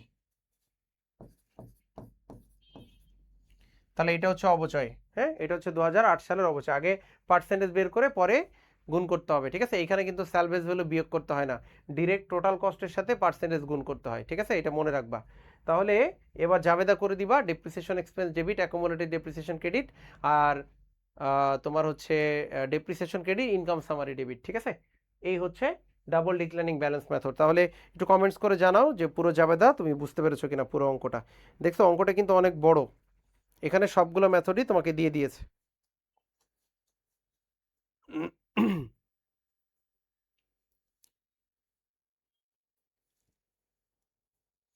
বুঝেছো কিনা একটু জানাও।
আচ্ছা, ডাবল ডিক্লারিং ব্যালেন্স মেথডে বলেছো যদি 2009 সাল বলে, যদি 2009 সাল বলে, সেক্ষেত্রে যেটা করবা, আগে 99,750 টাকা থেকে যেটা অবচয় হয়েছে এটাকে মাইনাস করবা। মাইনাস করার পরে যে টাকাটা থাকবে এইটার উপরে আবার পরের বছর 22.22% করবা। মাইনাস করার পরে যে টাকাটা হবে সেটার উপরে, ঠিক আছে? এইভাবে করবা ডাবল ডিক্লাইনিং ব্যালেন্স মেথডে। মারিয়া বলছে ভাইয়া বিজনেস ম্যাথের বাকি ওয়ান শট ক্লাস, মারিয়া রুটিন দেওয়া আছে না? ওয়ান শট ক্লাস কবে হবে?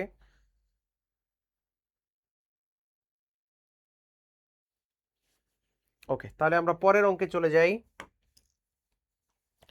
6 নম্বর অঙ্কটা সেম ভাবে এখানে 2008 আর 9 সাল করতে বলেছে। আমি আগের অঙ্কটা 8 করাইলাম, এখানে 8 আর 9। তাহলে এই সেম মেথডগুলো অঙ্কটা এটা তোমরা বাসায় করে ফেলবা, ঠিক আছে? এটা তোমরা সুন্দর করে বাসায় করে ফেলবা প্রবলেম 6টা। এটা স্ক্রিনশট দিয়ে দাও, খুব ইম্পর্টেন্ট অঙ্ক, পরীক্ষায় আসার মতো একটা অঙ্ক এটা। 2008 এবং 9 2 বছরের অঙ্ক দিয়েছে। সেমভাবে অবচয় বের করবা এবং সেমভাবে জার্নাল করবা। তাহলে এটা প্র্যাকটিসের জন্য দিয়েছি, তোমরা বাসায় করবা।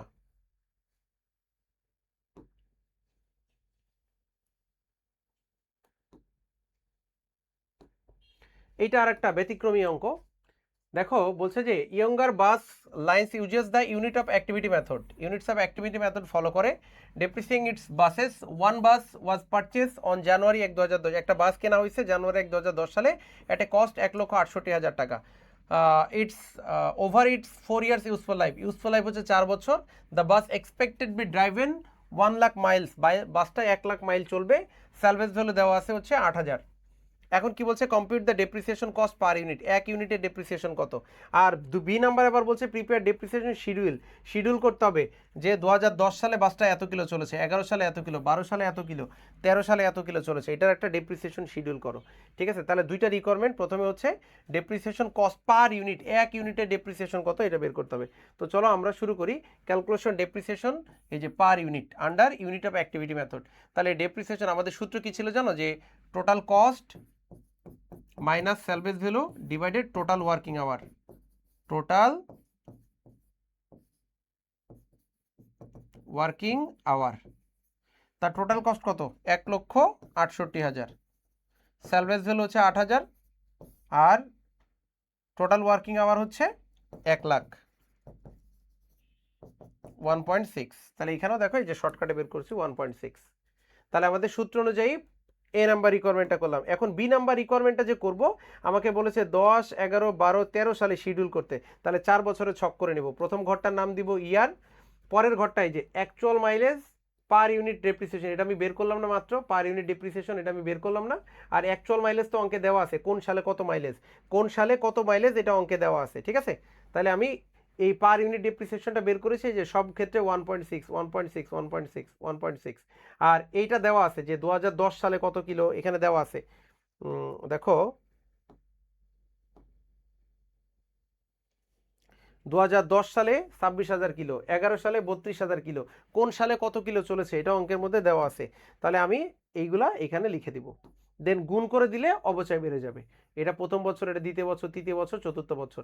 অ্যাকুমুলেটেড ডেপ্রিসিয়েশন এই ঘরটা কেন করেছি দেখো, প্রথম বছর অবচয় 41,600 এইটাই বসাই দিছি, পরের বছরে এই দুইটা যোগ করে বসাইছি, তারপরের বছরে তিনটা যোগ করে বসাইছি, তারপরের বছরে চারটা যোগ করে বসাইছি, এটা হচ্ছে অ্যাকুমুলেটেড ডেপ্রিসিয়েশন।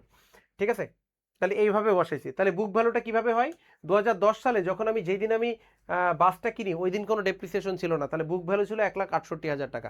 কিন্তু পরের বছরে যখন আমার 41,600 অবচয় হয়েছে, তাহলে 1,68,000 টাকা এইটা যদি আমি বাদ দিই তাহলে অবশিষ্ট কয় টাকা আছে এটাকে বলে বুক ভ্যালু। পরের বছরে আবার অবচয় হয়েছে 51,200, এটা বিয়োগ করো, তাহলে 75,200 টাকা অবশিষ্ট থাকে বুক ভ্যালু। তারপরের বছর আবার অবচয় হয়েছে, এটা বিয়োগ করো, এটা অবশিষ্ট থাকে। তারপরের বছরে আবার অবচয় হয়েছে, তাহলে এটা বিয়োগ করো, 8,000 টাকা বুক ভ্যালু থাকে। ওই যে স্যালভেজ ভ্যালু যেটা থাকে না, ওইটার এটা সেম হবে, স্যালভেজ ভ্যালুর টাকাটা এই জায়গায় হবে। তাহলে যদি আমাকে শিডিউল করতে বলে তাহলে এইভাবে ডেপ্রিসিয়েশনে শিডিউল করতে হবে, যদি বলে শিডিউল করো। ঠিক আছে,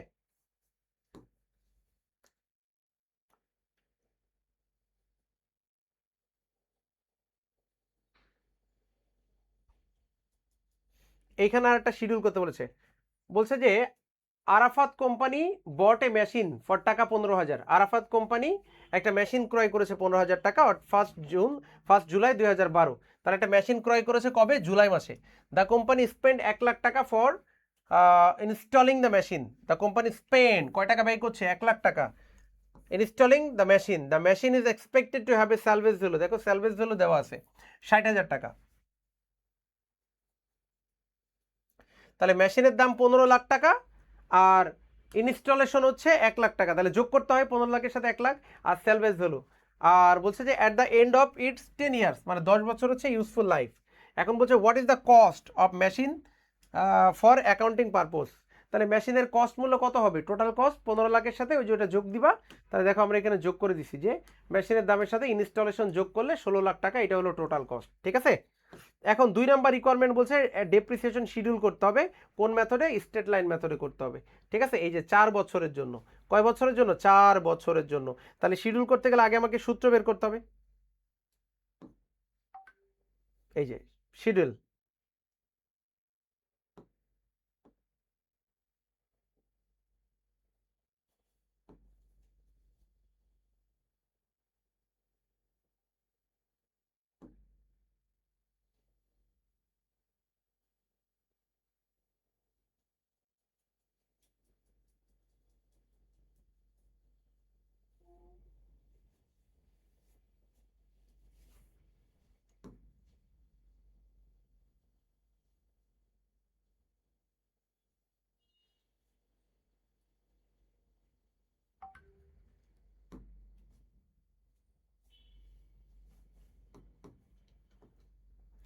সি নাম্বার আবার জাবেদা করতে বলেছে।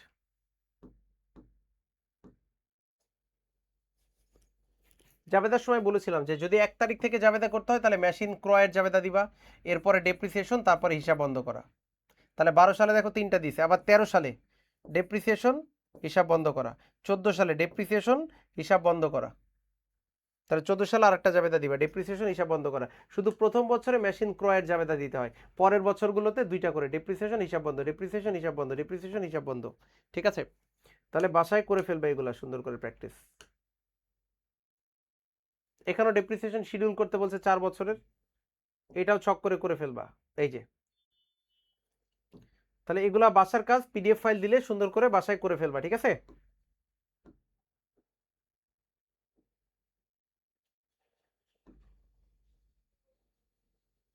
এখানেও বলেছি straight line method, production method, double declining method, এগুলা পারবা, এগুলা আর করাই দিব না, এগুলা সেম অঙ্ক।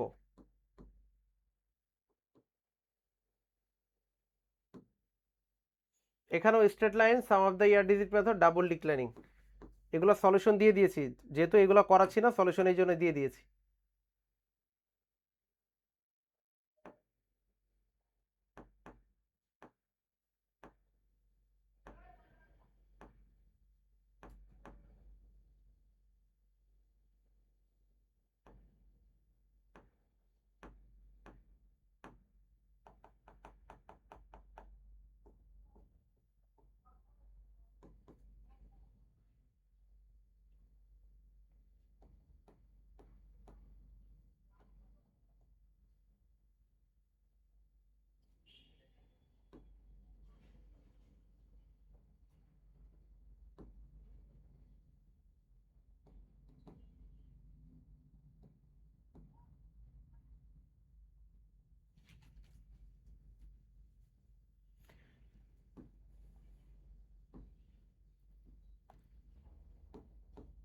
দেখো 14 নম্বর অঙ্কটা, এটা একটা মোস্ট ইম্পর্টেন্ট অঙ্ক, এটা তোমাকে ভালো করে শিখতে হবে। এই অঙ্কটার মতো করে আরো কয়েকটা অঙ্ক হোমওয়ার্ক দেওয়া আছে, এই অঙ্কটা একটু পড়ো ভালো করে সবাই, এই অঙ্কটা করাই দিব, এটা খুব ইম্পর্টেন্ট একটা অঙ্ক।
ওকে, দেখো অঙ্কটা একটু বুঝাই দিই, খুবই ইম্পর্টেন্ট অঙ্ক বলেছিলাম, অঙ্কটা একটু খেয়াল করো।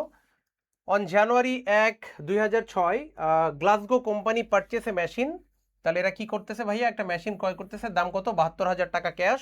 The machine has an estimated useful life, দেখো ইউজফুল লাইফ দেওয়া আছে 6 বছর, অ্যান্ড এস্টিমেটেড স্যালভেজ ভ্যালু দেওয়া আছে 3600 টাকা। The company uses straight line method of the depreciation, কোন মেথড ফলো করে, স্ট্রেট লাইন মেথড। এই নাম্বারে কি বলেছে, compute the book value of the machine July 1, 2009, book value চাইছে, বুক ভ্যালু কবে, জুলাই 1, 2009। মেশিন কিনেছে কবে, 6 সালে। মেশিন কবে কিনেছে, ভালো করে খেয়াল করো, মেশিনকে কবে কিনেছে, 6 সালে, জানুয়ারি 1, 6 সালে। আর বুক ভ্যালু কবে বের করতে বলছে, জুলাই 1, 2009 সালে। তার মানে এই কয়দিন ব্যবহার করার ফলে যে অবচয় হয়েছে, অবচয়টা বাদ দিলে বুক ভ্যালু পাওয়া যায়, অবচয় বাদ দিলে বুক ভ্যালু পাওয়া যায়। তাহলে আমরা কিভাবে বুক ভ্যালু নির্ণয় করবো, দেখো কস্ট প্রাইস 72,000, ইউজফুল লাইফ 6 বছর, স্যালভেজ ভ্যালু 36,000। তাহলে আগে অ্যানুয়াল ডেপ্রিসিয়েশন বের করছি, cost minus salvage value divided useful life. তাহলে 11,400 টাকা হচ্ছে অবচয়, 11,400 টাকা কি অবচয়। আমি 2006 সালে কিনেছি, তাহলে 6 সালে অবচয় হচ্ছে 11,400 টাকা। 7 সালে, 7 সালে অবচয় হচ্ছে 11,400 টাকা। 2008 সালে 11,400 টাকা। 2009 সালে 11,400 টাকা। আবার কোন সাল পর্যন্ত বের করতে বলেছে? আমার বলেছে যে 2009 সালে জুলাই 1 তারিখ পর্যন্ত। তাহলে 9 সাল পুরোটা ধরা যাবে না, 9 সাল পুরোটা ধরা যাবে না, 9 সাল হচ্ছে জুলাই পর্যন্ত ধরতে হবে, ঠিক আছে? তাহলে 9 সাল আমি পুরোটা ধরবো না, 9 সালের অর্ধেক ধরবো। তাহলে 11,400 পহেলা জুলাই, তার মানে অর্ধেক না? পহেলা জুলাই মানে 6 মাসের, গুণ 6 ভাগ 12 কত হয়?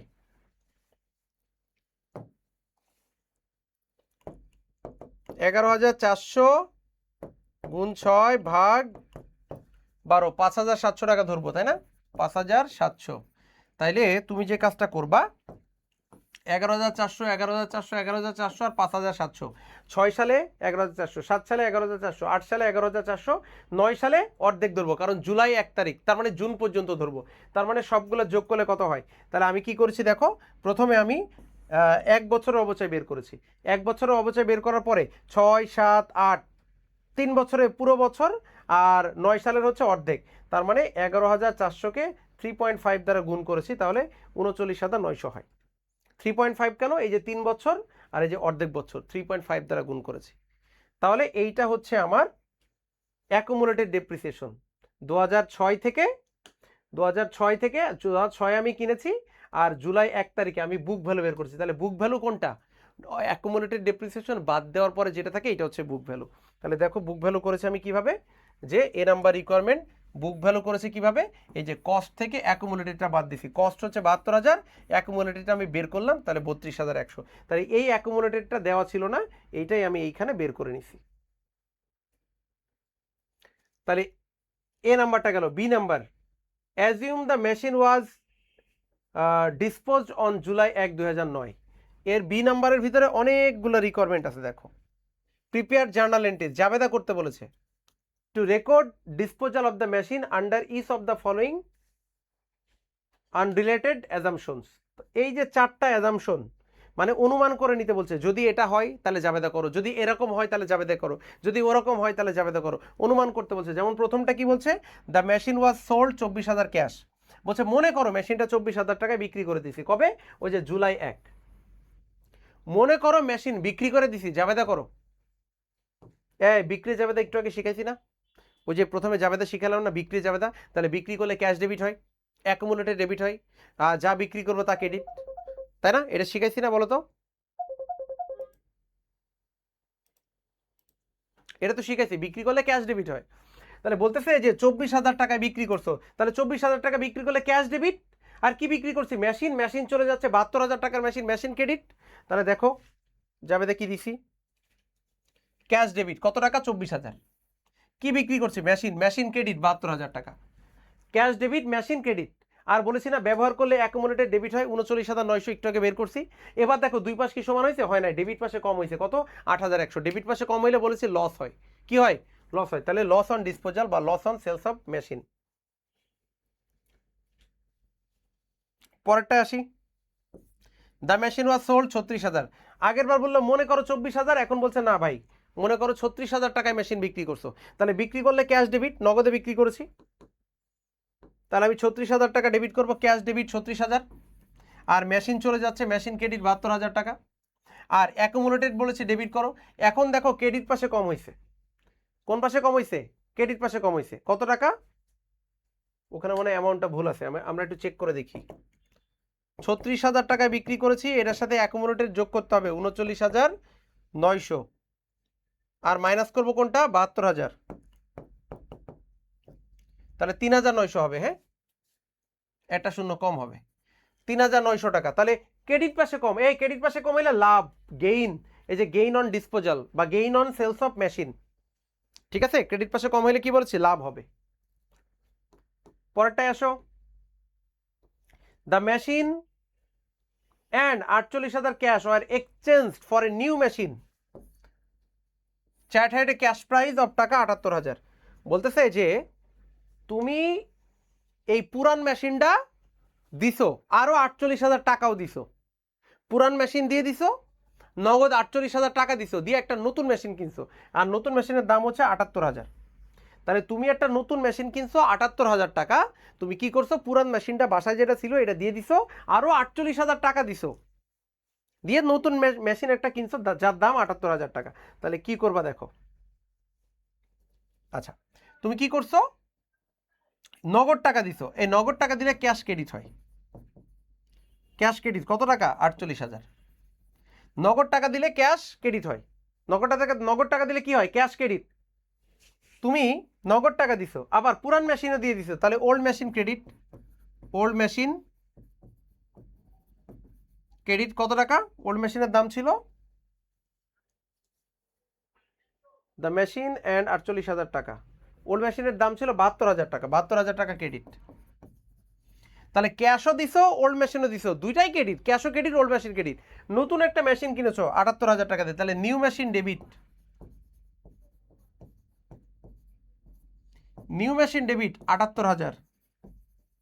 নতুন মেশিন কিনেছো 78,000, ব্যবহার করছো না পুরান মেশিন, অ্যাকুমুলেটেড ডেবিট।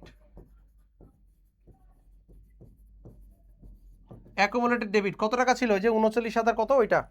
তাহলে দেখো অরিজিনালি জাবেদারা কি করেছি,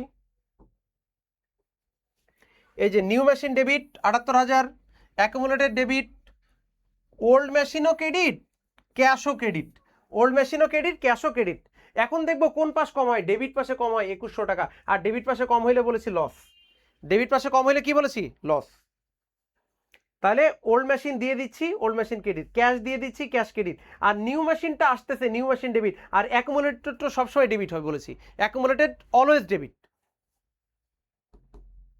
তাহলে আশা করি বুঝতে পেরেছ। পরেরটা, the machine was completely destroyed by fire, আগুনে পুড়ে গেছে।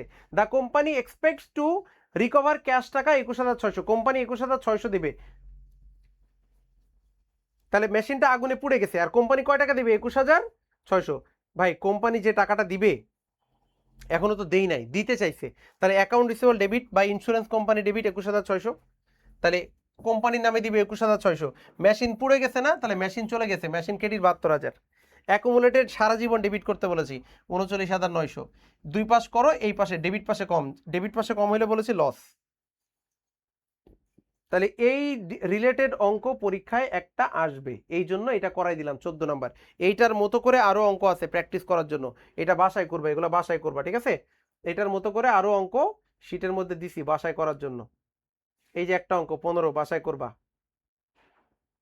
এই যে বিভিন্ন ঘটনা, এই যে সোল্ড করে দিছি 80,000 টাকায়। হ্যাঁ, বলছে the old machine which has a fair market value এত টাকা। তাহলে এই যে আগের অঙ্কটার মতো করে, ঠিক আছে। 2018 সালে পরীক্ষায় আসছে, এটা 2007 এবং 12 সালে পরীক্ষা আসছে, 7 কলেজে আসছে 22 সালে। তাহলে এগুলা করবা, ঠিক আছে, এগুলা করবা। তাহলে মোটামুটি যা করাইছি এই রিলেটেড অঙ্কগুলো তুমি যদি করো, ইনশাল্লাহ এই রিলেটেড অঙ্ক থেকে কমন পড়বে। তাহলে কি রিলেটেড আসতে পারে পরীক্ষা, আমি একটু শর্টকাট করে দেই। তোমার পরীক্ষায় দিতে পারে শিডিউল করো, কোন মেথড দিবে, যে কোনো মেথড দিতে পারে, বলতে পারে 4 বছর 5 বছর 6 বছরের ডেপ্রিসিয়েশন শিডিউল করো, এই একটা। তোমাকে বলতে পারে জার্নাল করো 8 9 10 11 বা 3 বছরের জার্নাল করো। তাহলে কি করবা, প্রথমে কেনার জাবেদা, এরপর অবচয়, এরপর অবচয় বন্ধ করার জাবেদা, এইভাবে জাবেদা শিখতে হবে। তাহলে শিডিউল করতে বলতে পারে, জাবেদা করতে বলতে পারে, সব মেথডে। অথবা বড় জোর একটা খতিয়ান করতে বলতে পারে জাবেদা থেকে, আমরা জাবেদা থেকে খতিয়ান শিখছি না, খতিয়ান একটা করে করতে বলতে পারে। অথবা এই যে মাত্র যেটা শিখলাম যে বিভিন্ন সিচুয়েশন অ্যাজাম্পশন করো, এরকম জাবেদা দিতে পারে। তাহলে এর বাইরে তেমন কিছু দেওয়ার পসিবিলিটি নাই। এই নিয়মের অঙ্কগুলো যে কয়টা করালাম, তুমি এখন বই থেকে যদি বিগত বছরের বোর্ড কোশ্চেনগুলো একটু প্র্যাকটিস করো, অথবা এই শীটের যে অঙ্কগুলো আছে এগুলো যদি প্র্যাকটিস করো, ইনশাল্লাহ এই রিলেটেড অঙ্ক তুমি পরীক্ষা কমন পাবা। ঠিক আছে, ওভারঅল বুঝতে পেরেছো কিনা একটু জানাবা। আর যারা পরবর্তীতে এই ভিডিওটা দেখবা, অবশ্যই তারা কি করবা বলো তো, তারা বাসায় খাতায় সূত্রগুলো নোট করে নিবা, নিয়ে অঙ্কগুলো প্র্যাকটিস করবা। আর এইটার পিডিএফ ফাইল আমরা গ্রুপে দিয়ে দিব, গ্রুপ থেকে এটার পিডিএফটা কালেক্ট করে নিবা, ঠিক আছে। তো সবাই ভালো থাকো, আর যে কোনো সমস্যা হলে আমাকে হোয়াটসঅ্যাপে নক করতে পারো, আমার নাম্বারটা এখানে দেওয়া নেই, দিয়ে দিচ্ছি 01740544155। হ্যাঁ, হোয়াটসঅ্যাপ করো আমাকে যে কোনো প্রবলেম হইলে। নেক্সট ওয়ান শট ক্লাস তোমরা অবশ্যই করবা। এই ক্লাসের যারা শেয়ার করনি করে দিও, টাইমলাইনে শেয়ার করে রেখে দিও, নাহলে পরে ক্লাসটা খুঁজে পাবা না, ঠিক আছে। টাইমলাইনে শেয়ার করে একটু রেখে দিও। ট্যাক্স নিয়ে ক্লাস নিতে বলেছো, ট্যাক্সের ক্লাস তো আমি নেই না। আচ্ছা, ফরাদ স্যারকে বলবো ট্যাক্সের ক্লাসটা নেওয়ার জন্য, ঠিক আছে। তানভীর আহমেদ বলছে অল ক্লিয়ার। নুসরাত কি বলছে? নুসরাতও বলছে অল ক্লিয়ার। শাকিল বলছে হোয়াটসঅ্যাপে নক দিছি। শাকিল এখন তো রিপ্লাই দিতে পারছে না ভাইয়া, ক্লাস শেষ হলে ডিনার করে তারপরে রিপ্লাই দিব পরে। সুমাইয়া কি বলছে? পিডিএফ দিয়েন ভাইয়া, পিডিএফটা দিয়ে দিব যথাসময়ে, গ্রুপে পেয়ে যাবা পিডিএফ, কোনো সমস্যা নাই, পিডিএফ গ্রুপে পেয়ে যাবা।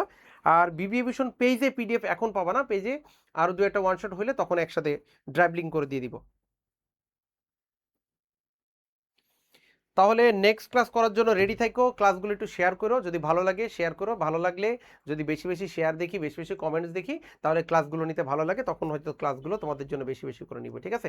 তো ঠিক আছে, সবার জন্য শুভকামনা। রাত অনেক হয়ে গেছে, 12টা বেজে গেছে।